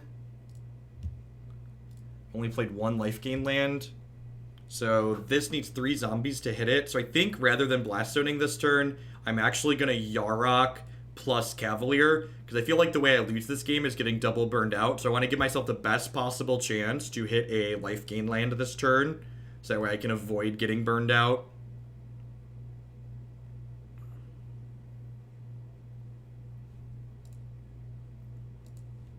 I'm going to leave that there. I'm gonna get a lot of shots at a life gain land here in a second. So I think I would like to draw this one to my hand. I'm going to stack these every other one like this. This way if this hits a scry land, we can, perfect, gain 2.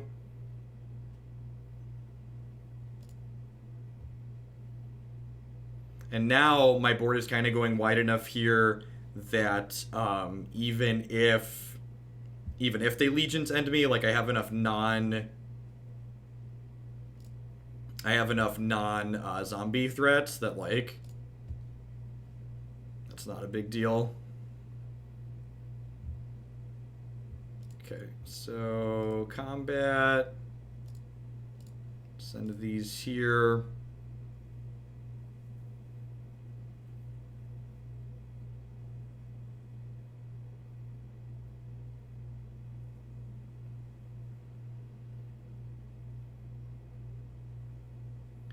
And then next turn, I have 12.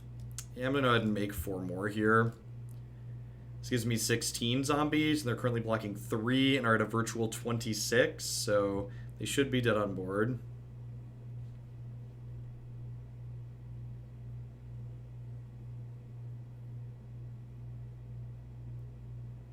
And if they do hit Legion's End, I have another Cavalier to rebuild. We can just start attacking them with these as well.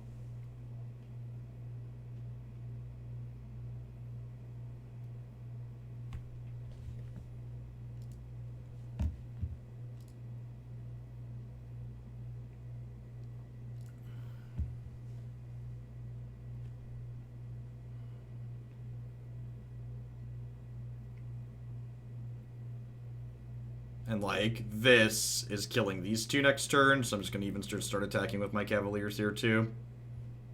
It's their second end. That's their first one. And they did just have more Sorens here. Am I drawing 4? No, just Ivana. Okay. Interesting. Do I have basics left in my deck?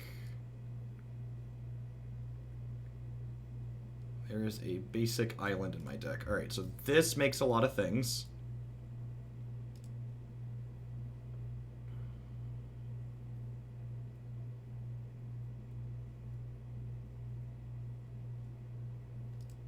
I'm going to start by blowing this up, I think.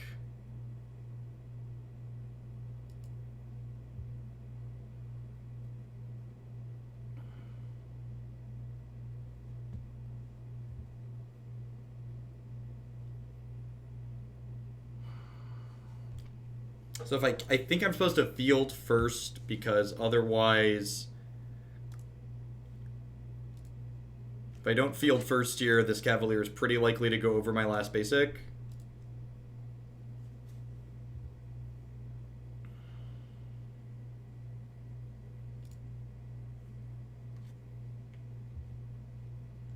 Alright, and then I do this.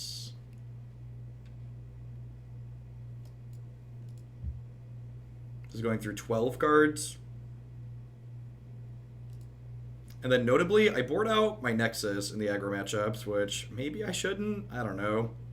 So I actually can't play this other Cavalier. So if they top deck another Legion's End and I don't hit a Disfigure here, I'm actually going to be in a lot of trouble.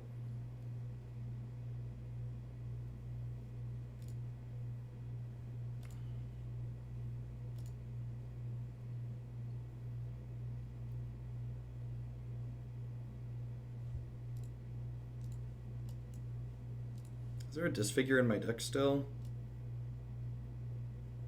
There's not, but there's a Cast Down, right? Yeah, there's 1 Cast Down left in my deck, so let's bottom that. Let's bottom... Trophy kills Vana. I don't really care about Vana though, so let's bottom that. Let's play Risen Reef here, which lets us draw 4. So I'm looking for that, so I can cast down my zombie in response to them targeting it.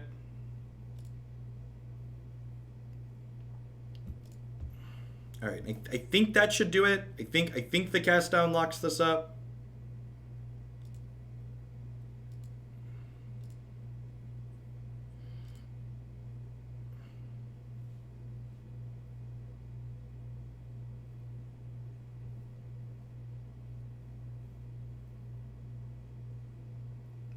Sweet. Good stuff, good stuff, good stuff. All right, a little over halfway. Can't. All right, and away we go. Love to win another die roll here. We did not, unfortunate, but it is what it is. Things outside of our control. Disfigures and Grazers are what we're looking for here, along with mana to cast them.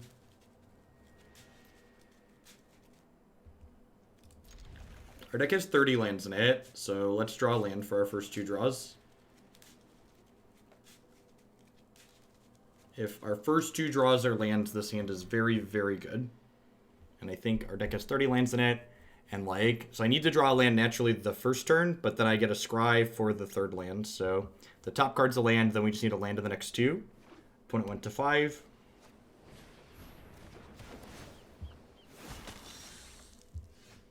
That's absurd. So I'm going to keep a tapped land here on top of the deck, but if we find that untapped land, this is just like actually the stones. Yeah, I'm not going to be greedy and bottom that.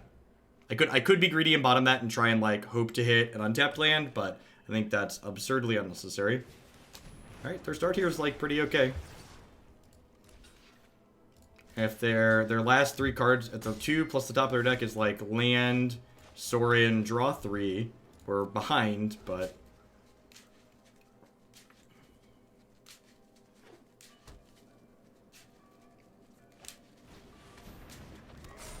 that's actually really good because it means my Grazer doesn't block anymore. That's brutal.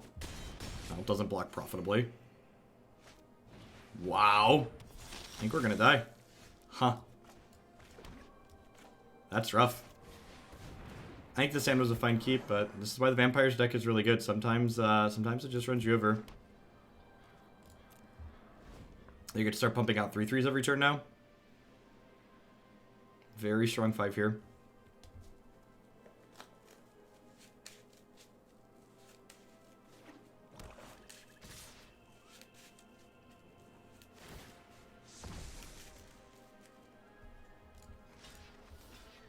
So I'm hoping to draw an untapped land here that we don't have a copy of in play already. So if I go untapped land, Rejuvenator, and then make a bunch of 2/2s here, we could maybe stay in this.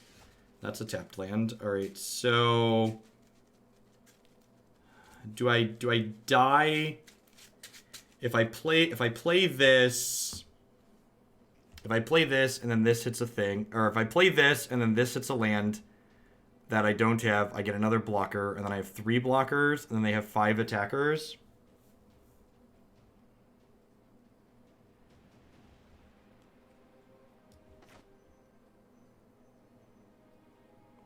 So I think I have to do this and hit an untapped land here. That doesn't hurt me. We're probably dead here.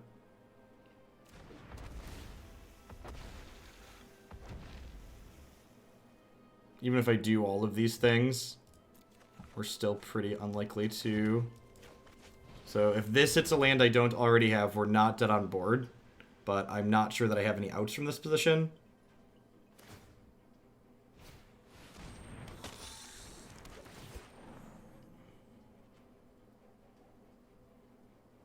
Okay. And I can't take the other Field of the Dead there because then it won't be a 7th differently named land.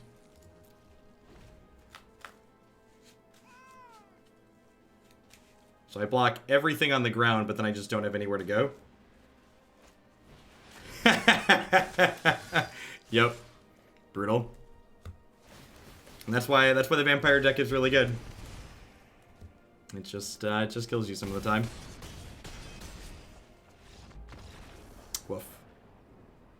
Now, worth noting here, even though our hand was a reasonable keep, it would have been much better post-board, right? Because I had both Tamiyo and Thought Erasure in my hand that game, and Tamiyo and Thought Erasure both become cards that are much better in the matchup post-board. They're Legion's End, their removal spells, etc.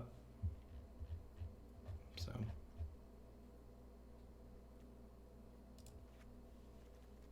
okay, I'm happy with my decisions that game. The only real decision I had was I could have bottomed the Drowned Catacomb to try and dig to the untapped land for 3. But I think I'm confident. I think I'm correct in my assessment that that's too greedy. I'd have been a turn ahead. I'd have been a turn ahead of time, and then maybe I would have triggered my Field of the Deads soon enough to stabilize if I'd have been a turn ahead. Or that there was like 1-drop into Lord 1-drop. Not a whole lot to do there without having access to removal spells. I wonder if this gets... I think this actually gets better for them post-board than it does for us, which kind of sucks. Because they have 4 Legion's End and 4 Noxious Grasp. The flip side is, to fit 4 End and 4 Grasp into their deck, they have to dilute their aggressive curve a little bit. So it might be that, like, if they're bringing all those in, the fact that they have to dilute to do it ends up being a boon in our favor. Could definitely see that. Again, not surprised that's taking my opponent a little bit to sideboard. We're the only copy of the deck that we're playing in day 2. There's a good chance a lot of our opponents have never played against it before. They need to stop and think about, like, how exactly things work. Figure out what their ins and outs are compared to a traditional Scape Shift. Traditional Field of the Dead, I guess I should say. We're not a Scape Shift deck. We're a Field of the Dead deck. So this is supposed to be the easy game. This is the one where we're on the play. Green is our most common color of mana. I've got 2 Disfigures to stay alive. This could be a game where we just never draw a green source and die. But I think if we hit green by turn 4, we're in an okay spot. And if we hit green by turn 3, we're in a very reasonable spot. So I think this is a reasonable keep. We definitely could die without really playing much Magic here. But I think from a probabilistic perspective, I'm supposed to keep this with the double Disfigure. Because these buy us a good bit of time here.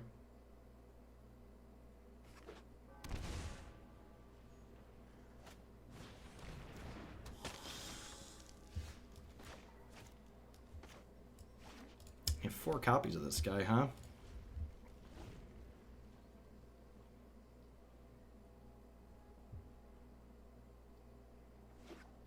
It's probably pretty good in the Vampire Mirror. Yep.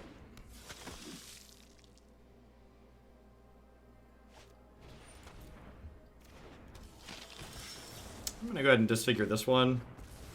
It's the one that gets the biggest and the scariest the fastest. Yep.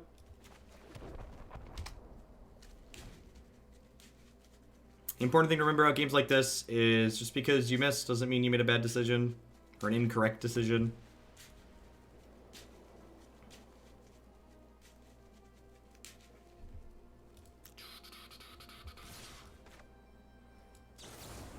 Wipe this one off the map.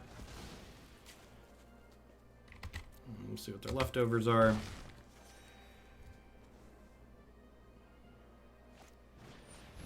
Yep. Don't play another threat. Ugh.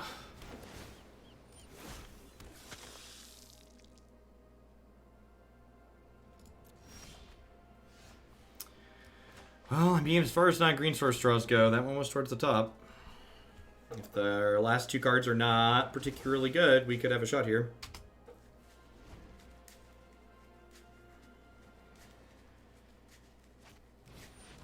That's a good one.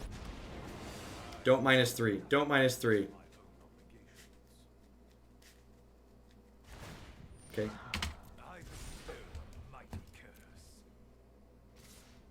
So we don't want them to -3 there because we want them to just not be adding a huge amount of pressure to the board. Yep. Yep, I can stay there. So we're taking 4 in this combat step.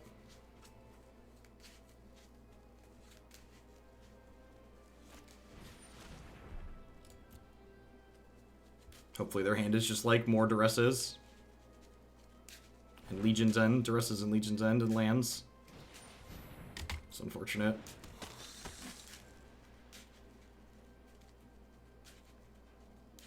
I assume we'll see them put a counter here or here.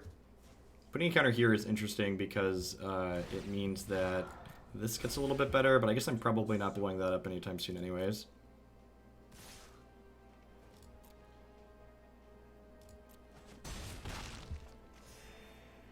So we'd love for there to be another Disfigure on top of my deck here.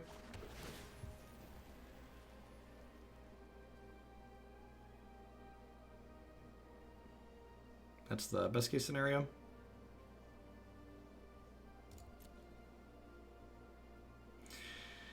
Oh, it's been a long day and I'm a little tilted. I meant to hit the view browser to look at the board there. Yep. All right.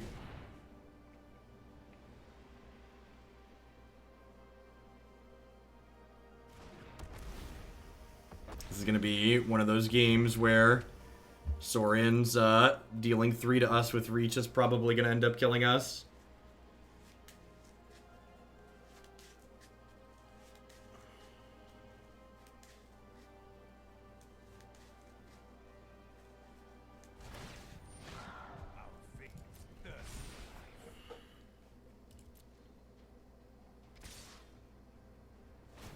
So if I no blocks here, I go to 3, which I just can't go to.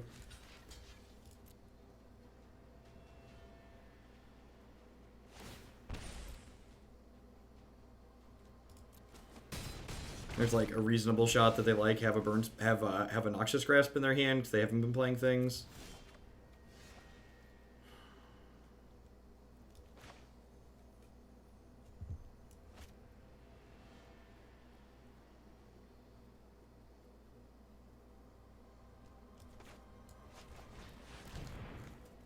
I think I just have to do this.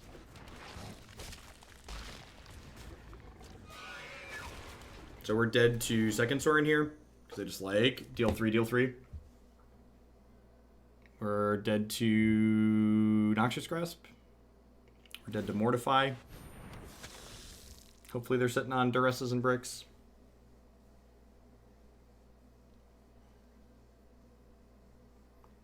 If we get done tap with this Yarok, we might find a bit of breathing room. I just have double Sorin. It's unfortunate.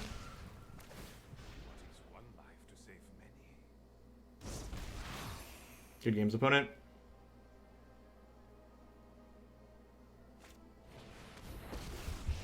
Yeah, my tiebreakers are bad too. That's pretty unfortunate. Yeah, good games. Wish I could rabbit cards off the top of my deck to like find out at the end there. Yeah, first game was just brutal. I had some choices I could have made differently in that one. You know, is the keep okay? I think the keep's okay. Yeah, I don't know. That's magic sometimes.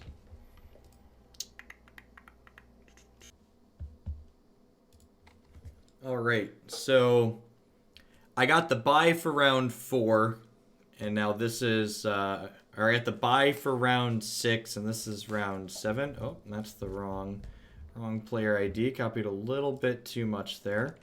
I am unfortunately dead for, so there's 3 people with a record of 5 and 2 who are going to make the top cut, and because I got the buy for round... Because I got the buy for round 6, that means that my tiebreakers are shot and I'm not going to make it into the top cut. But we still get 2,000 gems for each match win today, so I'm going to play this last match out. And this isn't being streamed live, but it's going to go up on YouTube after the fact, so...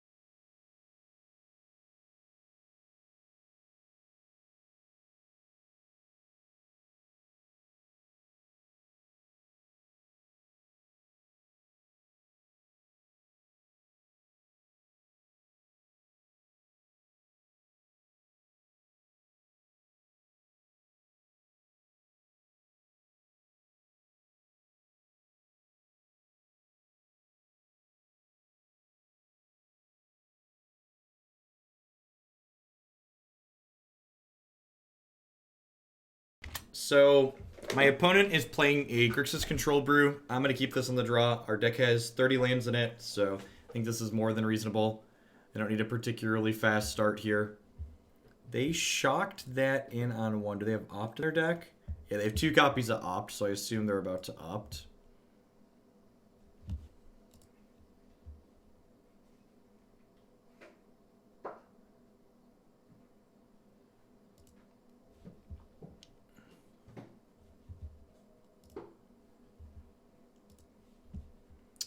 I think I'm going to go ahead and bottom that. I think I'm still pretty far off from activating that anytime soon, and I really want to try and hit some more green sources ideally down the line.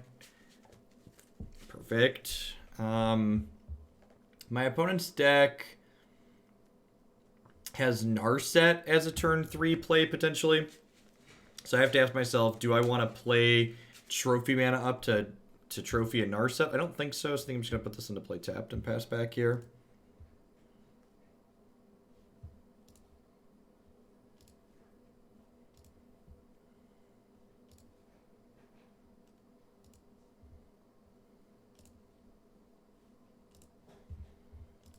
There's the Narset. So I'll get 2 activations off of this, but it allows me to save my trophy for a bigger threat, so I think that's ideal. I think I want to lead on Rejuvenator here before Risen Reef. This is coming into play tapped anyway, so we'll just grab the Simic Guildgate. Might as well. I don't have either of those, and there's more Hinterland Harbors than Simic Guildgates in my deck. Narset's alt text, it does impact our copies of the Blue Memorial and the Arc that we had bottomed earlier. However, we obviously can draw with the Arc on their turn. I wonder if they don't have a 4th land. They could still play one yet. Maybe want to wait to play the land until after they see what they get with this. They grabbed a Nicol Bolas there. Wonder if we'll see Disfigure happen on this here. Thought Erasure is actually a pretty good draw for us because it means that I can Thought Erasure them and then also play Risen Reef this turn, which is great.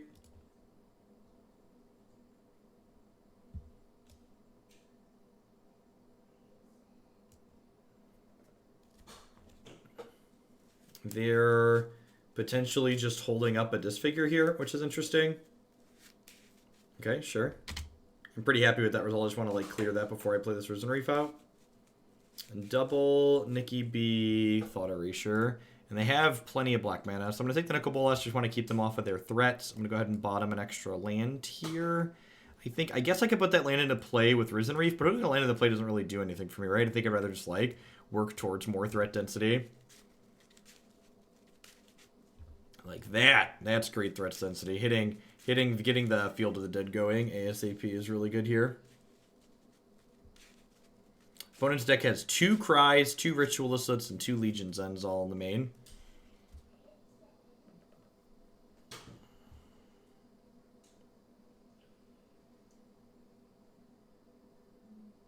Wonder if we will see this go up or down. If it goes up, I probably trophy this next turn.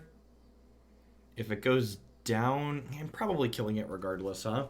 If it goes up, I think I'm exiling this extra Yarok from my hand. And they already played a land for the turn, so Duress is not particularly good here. I would really love to draw an untapped land here that makes a color of mana.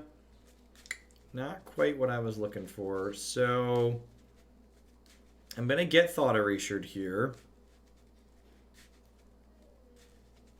I think So if I play, I can't, even though Field's untapped, it does not let me play Yarok this turn.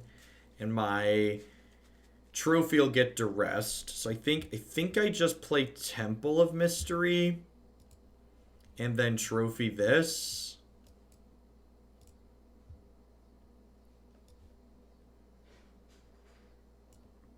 It's going to suck. I'm basically going to be on empty, but my opponent is also pretty close to on empty.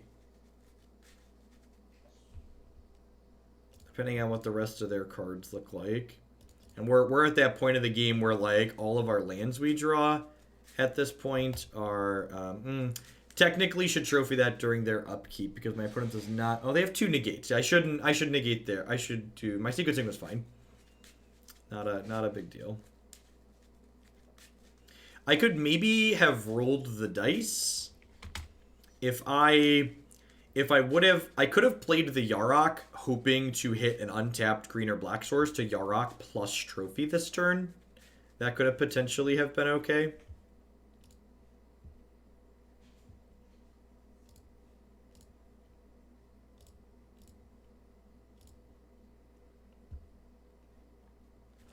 So, like, if there's an untapped green or black source on top of my deck, I could have been a little bit more aggressive and gotten the Yarok into play. Then their Thought Erasure wouldn't have done anything either. This isn't exactly what I'm looking for, but it's fine. I can crank this Blast Zone up to 4, which will kill even the Flip Nickel Bolas, because the cards are the same convert mana cost on the backside as they do the front side.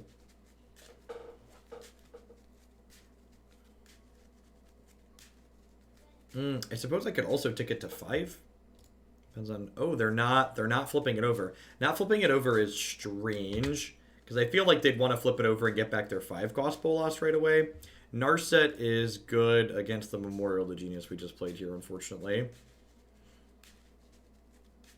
I would assume we're going to see a Ritualist pop off here to keep the zombies from killing their Planeswalker. I'm going to put 2 counters on this.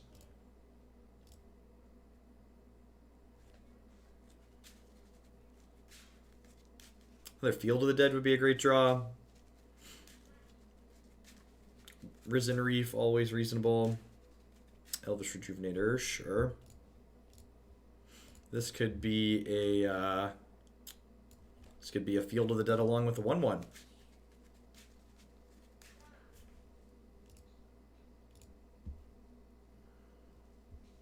So I can do this at instant speed, so I'm just going to go ahead and pass back here because this is only at sorcery speed, so if they want to spend mana trying to flip this, like, more power to them. They just, like, burn their mana for the turn, and I get to crack my thing.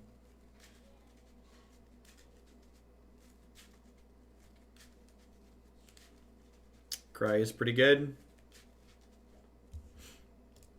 It's gonna clean my squad out.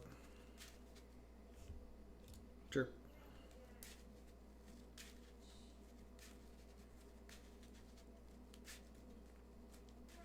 So these Narsets, they're really hoping to find copies of Nicol Bolas, 5 mana Nick, and Chandra, 6 mana Chandra, yep. The current position I'm in means that I'm probably going to have a hard time racing a Chandra Emblem. Wow, kind of surprised they didn't shock that in and just Chandra. Not surprised to see that happen. I'm just going to go ahead and blow this up now. Just, like, clean out this Nicol Bolas. These go away. Like, Risen Reef into Yarok is my nut draw here. Risen Reef into Cavalier, also good. How about a land? So, I can't draw 2 cards with this, but I think I am going to crack it just to draw 1 at end of turn here.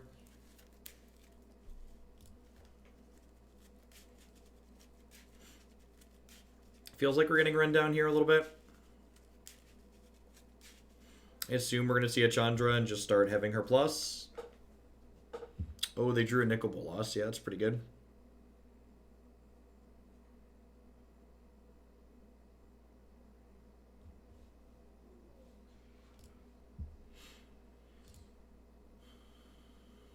One, two, three, four, five, six, seven, 8. So even once I draw with this, my lands all still make a thing. This does give me a chance. If I hit, like, Thought Erasure plus Trophy here, we're in an okay spot. Okay. Well.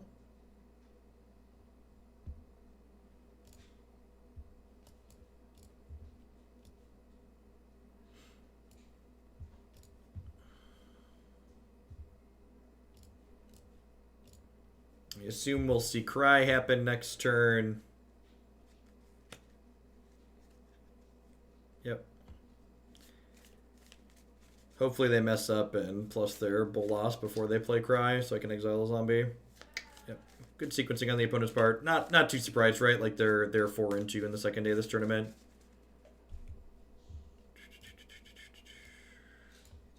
I think I'm exiling Temple here. Just hoping to draw a land I don't already have so I can make 2 zombies. Cavalier's also pretty good. Yeah, I think we're dead at this point, right? I'm just gonna have a hard time breaking through. They have some Blood Suns and some more Legion's End post board. I get to bring in an extra Assassin's Trophy. More importantly, I get to cut all these things that are not particularly great here. Trophy sounds good. A couple of Ceratops sound good. My opponent's deck doesn't actually have that much threat density in it. Maybe I'm just egoing them because ego is better than the rest of the crap in my deck. Like, Grasp, Legions on Cast Down don't really play here. Grazer's pretty terrible. Yeah, I'm going to bring in Ego and just, like, take their Nyx and their Chandras away. Opponent's archetype isn't really one of those ones that's, like, on my radar for things I was spending time testing with or against.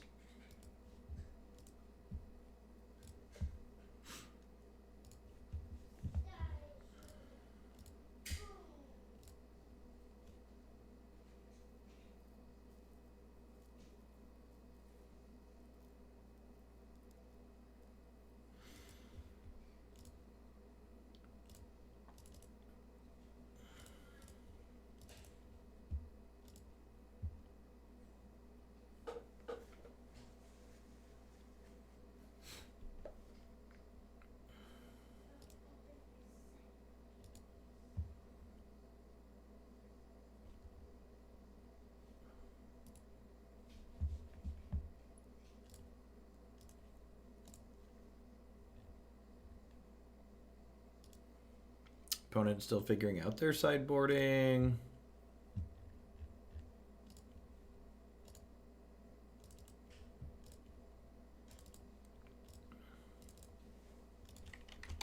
And off we go.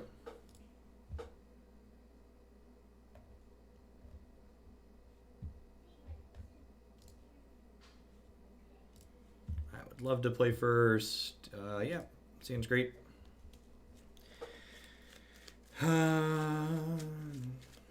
My opponent notably does not have egos of their own, so I don't need to worry about playing out my things super proactively. They have 2 copies of Blood Sun. Yeah, I would just love to play Risen Reef every turn for the first 4 or 5 turns here. Sign me up.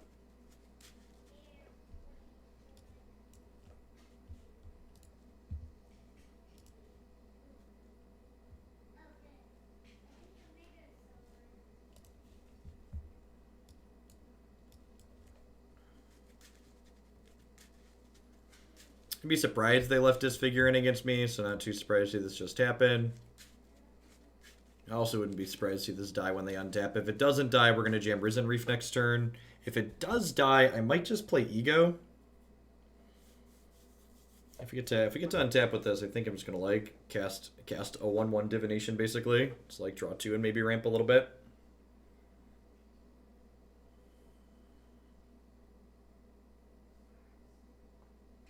Yep, not surprised to see the Reefer bite it there.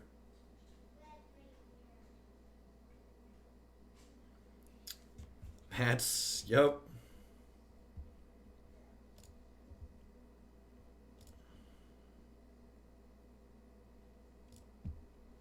It's a pretty okay hit. So I have an untapped land next turn, so next turn I can go Ego into Risen Reef. I think I'm gonna name Bolas Dragon God on the Ego.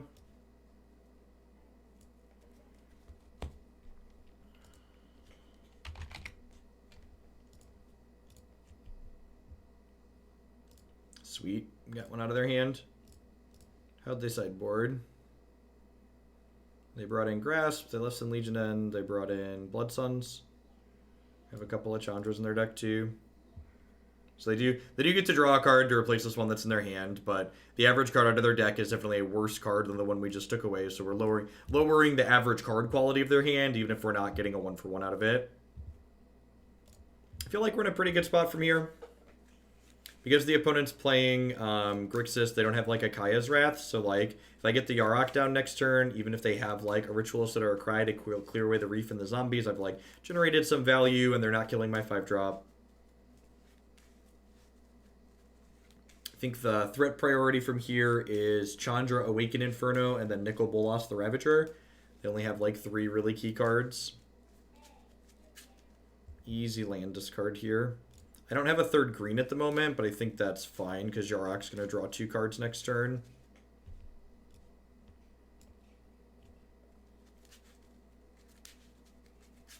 Yikes. Yikes. Alright, famous last words.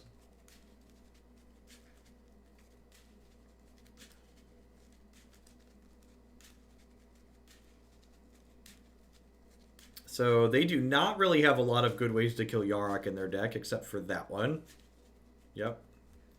So really hoping for any untapped land here so I can go Yarok into Rejuvenator. Ego.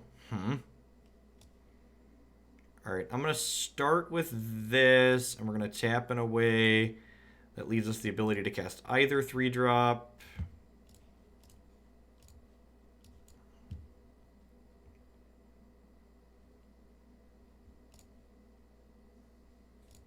Golly. Alright. Nexus of Fate, you say? Deal.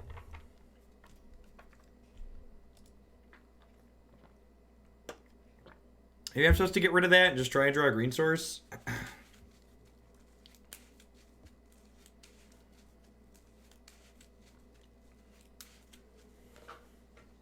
Taking their Dragon Gods away really, like, stunts their only really good form of sustained card advantage, which is nice. You got him.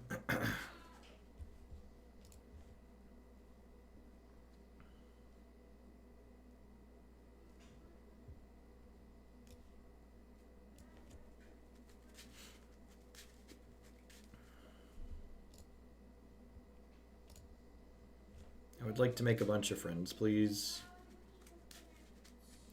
Wonder if it's crazy to just ego their Legion's Ends here.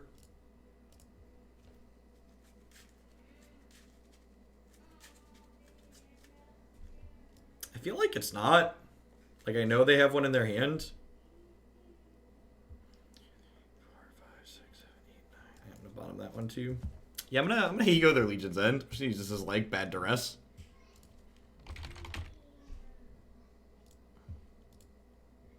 I already took 1 Chandra out of there.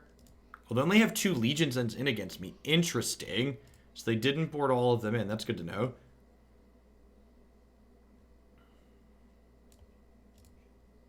So again, they get to replace that one that's in their hand, but that's not really that big of a deal.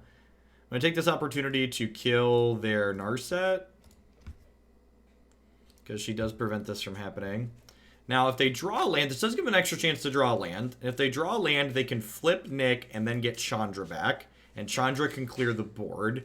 But if that happens, Nick and Chandra are both at 3. And I have this Nexus of Fate. So that means Yarok gets to clean both of them up. Yep. Yeah, so that's exactly what happens here. So you get to go ahead and do this, which lets me clear both their planeswalkers.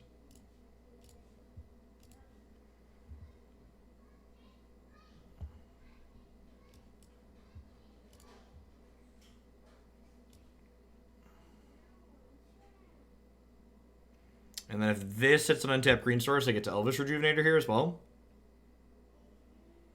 Untapped green. I think untapped green to Rejuvenator is better than finding the 4th field here.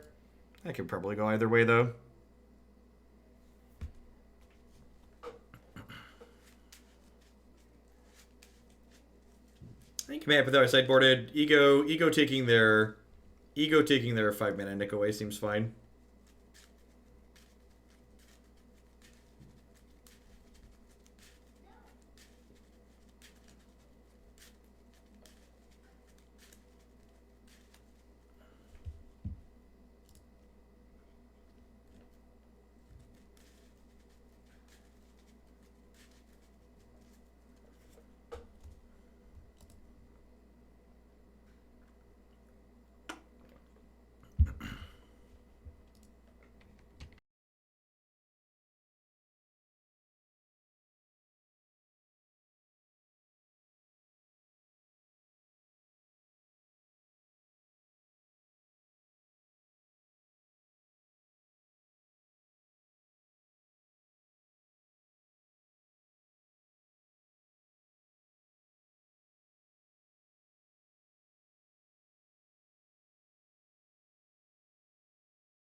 So I don't really love mulliganing against decks full of discard spells, but I think this is catch and release. The Nexus of Fate doesn't do anything for a long time. I'd really like discard spells of my own or some amount of ramps. I think I play catch and release here.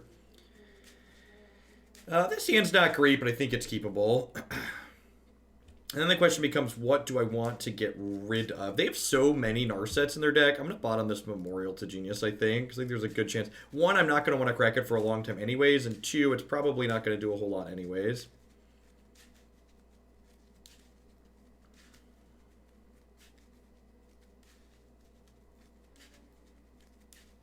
Put up mulligan 2/5.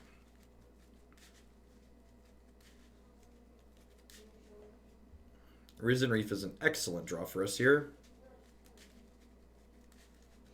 Bonus deck has a lot of card advantage in it, so mulligan isn't as detrimental for them as it would be against some other decks in the format. As detrimental for them, especially in a slower matchup like this where I'm going to give them time to accrue card advantage. Alright, so I assume I'm losing one of my 3-drops here. Would not be surprised if it's Risen Reef, since Reef makes this Yarok better down the line as well. Yep. Would love to draw a Reef or Rejuvenator off the top. Surprised they have Negate in against me. I don't think that card is particularly good in this matchup. I think I want to Ego 5-mana Nicol Bolas here again. I think that's just like the real big source of card advantage. 4-mana Nick coming down next turn is going to kind of suck for me. And they boarded one out knowing that I was going to go after it, so that's kind of smart.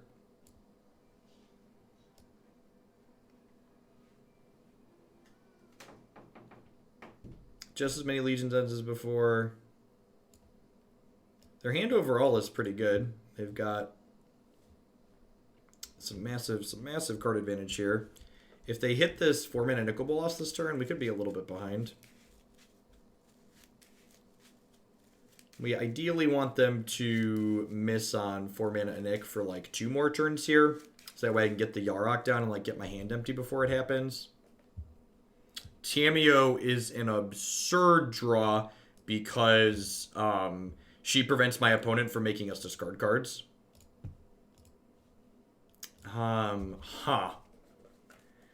Do I just like pick something up guaranteed here with her?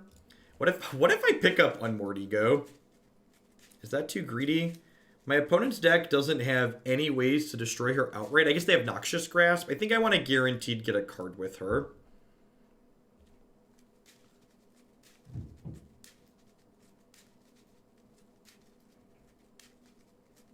If I get to Ego their Dragon Gods, or their Ravagers, they're pretty low on win conditions overall. Well, I guess Cavalier of Thorns is technically one too. It might be better to just take Risen Reef here. Because this technically isn't card advantage, right?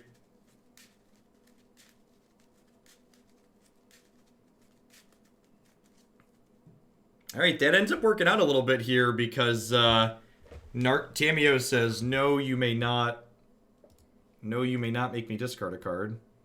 I'm gonna name Cavalier of Thorns here. It's a 4 of that's still in my... That I have 4 of. It's a 4 of that would be good to draw. Brutal. I'm gonna see like 3 Cavalier of Thorns. I should have done this first to thin the deck, right, and gain more information.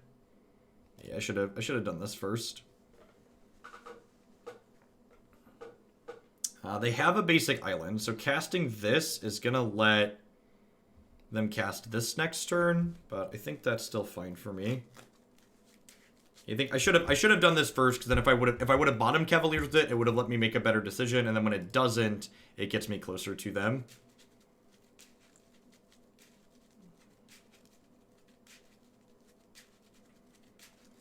Wow, they're giving me another turn with the Field of the Dead active. I guess they just don't want to. They don't want me to ego this, I suppose.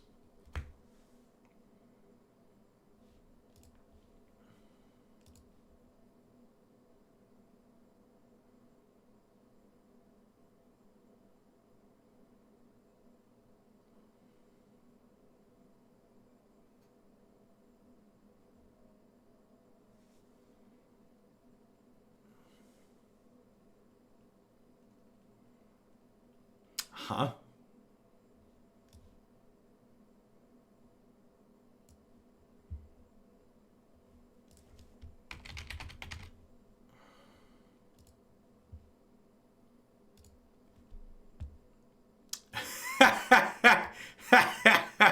All right, yep. Yep. And then 3 nickel bolasses. All right, so taking these.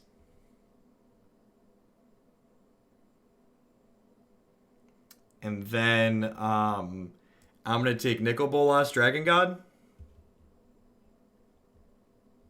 Or, sorry, Nicol Bolas the Ravager.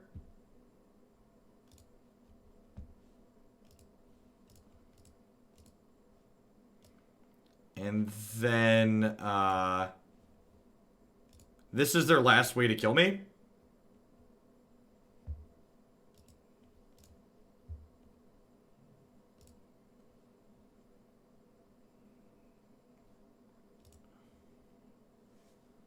So I just have to not die to this Cavalier Gales.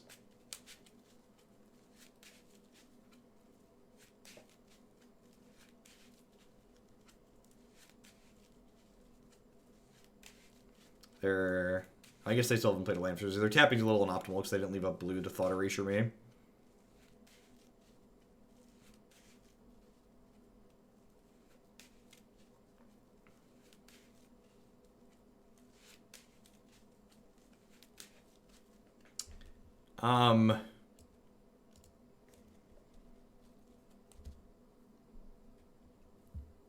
Yeah, that's their last way to win the game, right? Oh, this format. Oh, this format.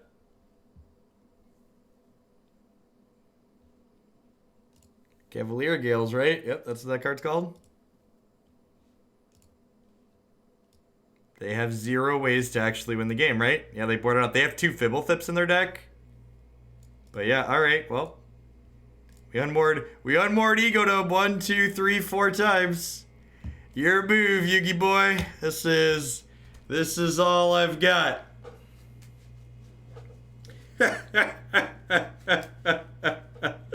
Alright, I wasn't sure if I really wanted to play the last match for 2,000 gems since our tiebreakers suck, but I'm happy I did now. This was good television.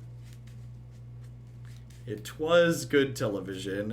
So I have 1, 2, 3, 4, 5. This will be 6 differently named lands. I'm going to hold on to this Yarok for now, because they have this Noxious Grass just looming over.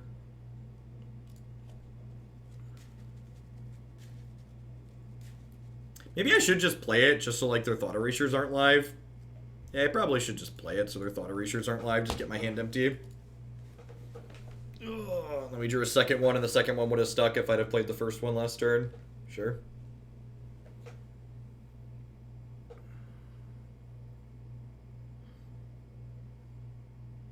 If this gets Thought Erasured, I could have avoided it. Now, this land I'm going to keep in my hand because if I draw an Assassin's Trophy, this land will make 2 zombies. So there are still 2 trophies in my deck to kill this Blood Sun. And playing the Breeding Pool doesn't do anything for me, so might as well hang on to it for now. Look at that.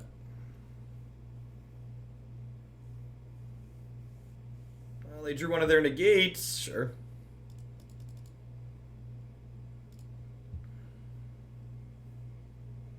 Similar to the other Grixis person we played against, outside of Cry into a removal spell, my opponent doesn't have a way to kill Cavalier of Thorns without exiling it. So Cavalier of Thorns is basically like more virtual copies of Assassin's Trophy. So there's only 1 more trophy in my deck, but there's 4 Cavalier of Thorns.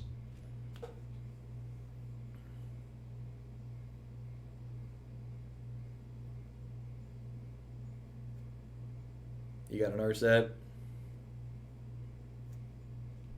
Alright, that one I'm going to put into play. Because it does mean when I finally find a trophy or something, well, these other ones will make more creatures. We'll give her a love tap. Maybe I should put enough into play.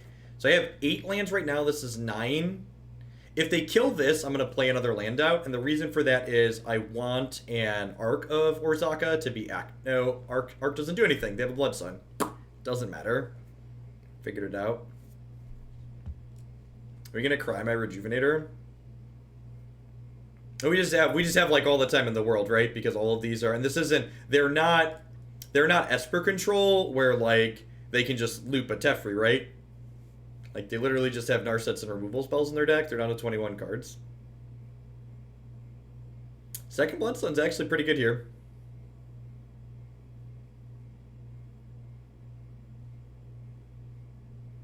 I wonder if they realize they can't win yet. I hope this Elvish Rejuvenator just like goes the distance. He's going full speed. He's all alone in this time of need. He's racing and pacing and plotting the course. Do do do do do do do do do do do do. Do do do do do do. Oh no, not my Rejuvenator. Yep. So this actually makes Cavalier of Thorns a little bit worse draw, because they can kill it in response to its enter the battlefield trigger, which means that it won't, it'll mill over whatever it puts on top of my deck, which obviously is not useful at the moment. These are my cards. There are many like them, but these ones all suck. So I'm hoping to draw like a Risen Reef to then go into that later on, or we could just draw that. It's a good one. Yikes. Risen Reef sounds wonderful. And this Legion's End just like doesn't have text right now because only my zombies have cost less than two or less in my deck post board. Cry means that they're going to be able to cry this way. It's a little sad.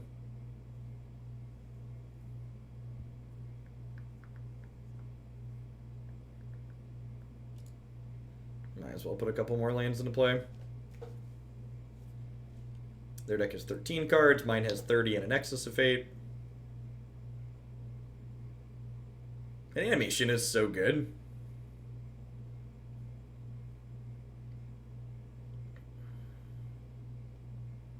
These are all of my cards. You know them. And I'm really glad. I thought getting rid of the Cavalier wouldn't be a big deal because we just play through it. But, like, this game's gone so long with me drawing so much air that, like, it was really important that we got rid of the Cavalier this game.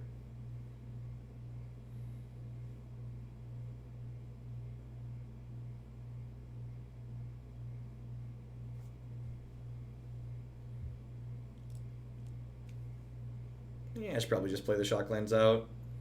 I'm gonna have plenty of lands in my hand this game. I hope I didn't miss a threat in their deck somewhere. I'm pretty sure I didn't. I'm pretty sure they don't have ways to actually kill me.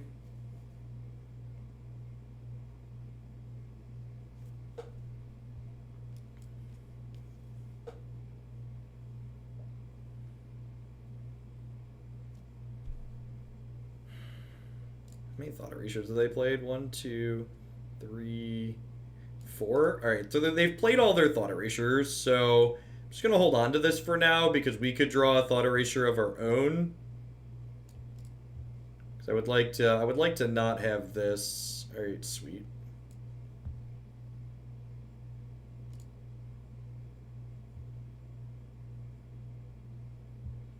And this is key. Because, again, I don't want this to die in response to its trigger. Because if it dies in response to its trigger, it has to mill past the Assassin's Trophy.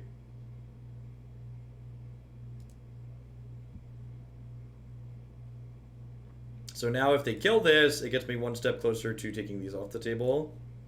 How many gates are they through, by the way? I think they're through both of them. Yeah. Maybe this just goes all the way.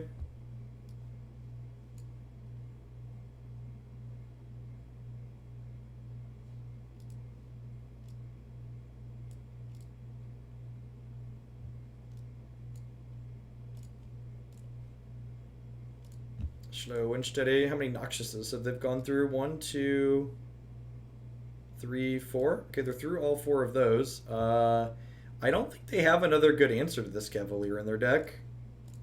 So they're through all the Noxiouses. Yeah, they don't have any. Their list is really interesting. They don't have any copies of Bedevil or Vraska's Contempt.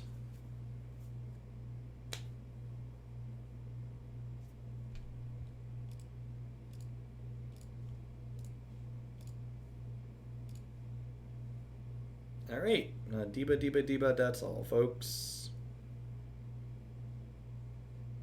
Sweet. All right, well, we finished 5-2, which 3 people who are 5-2 get to play in the Mythic Championship. Unfortunately, by the luck of tiebreakers, I'm not one of them. Still, we went 4-2, removing the bye, so we went 4-2 plus 7-2, so we went 11-4 on the weekend, which is a very respectable record. I like this deck a lot, and see you all this week on stream, folks. Thanks for watching.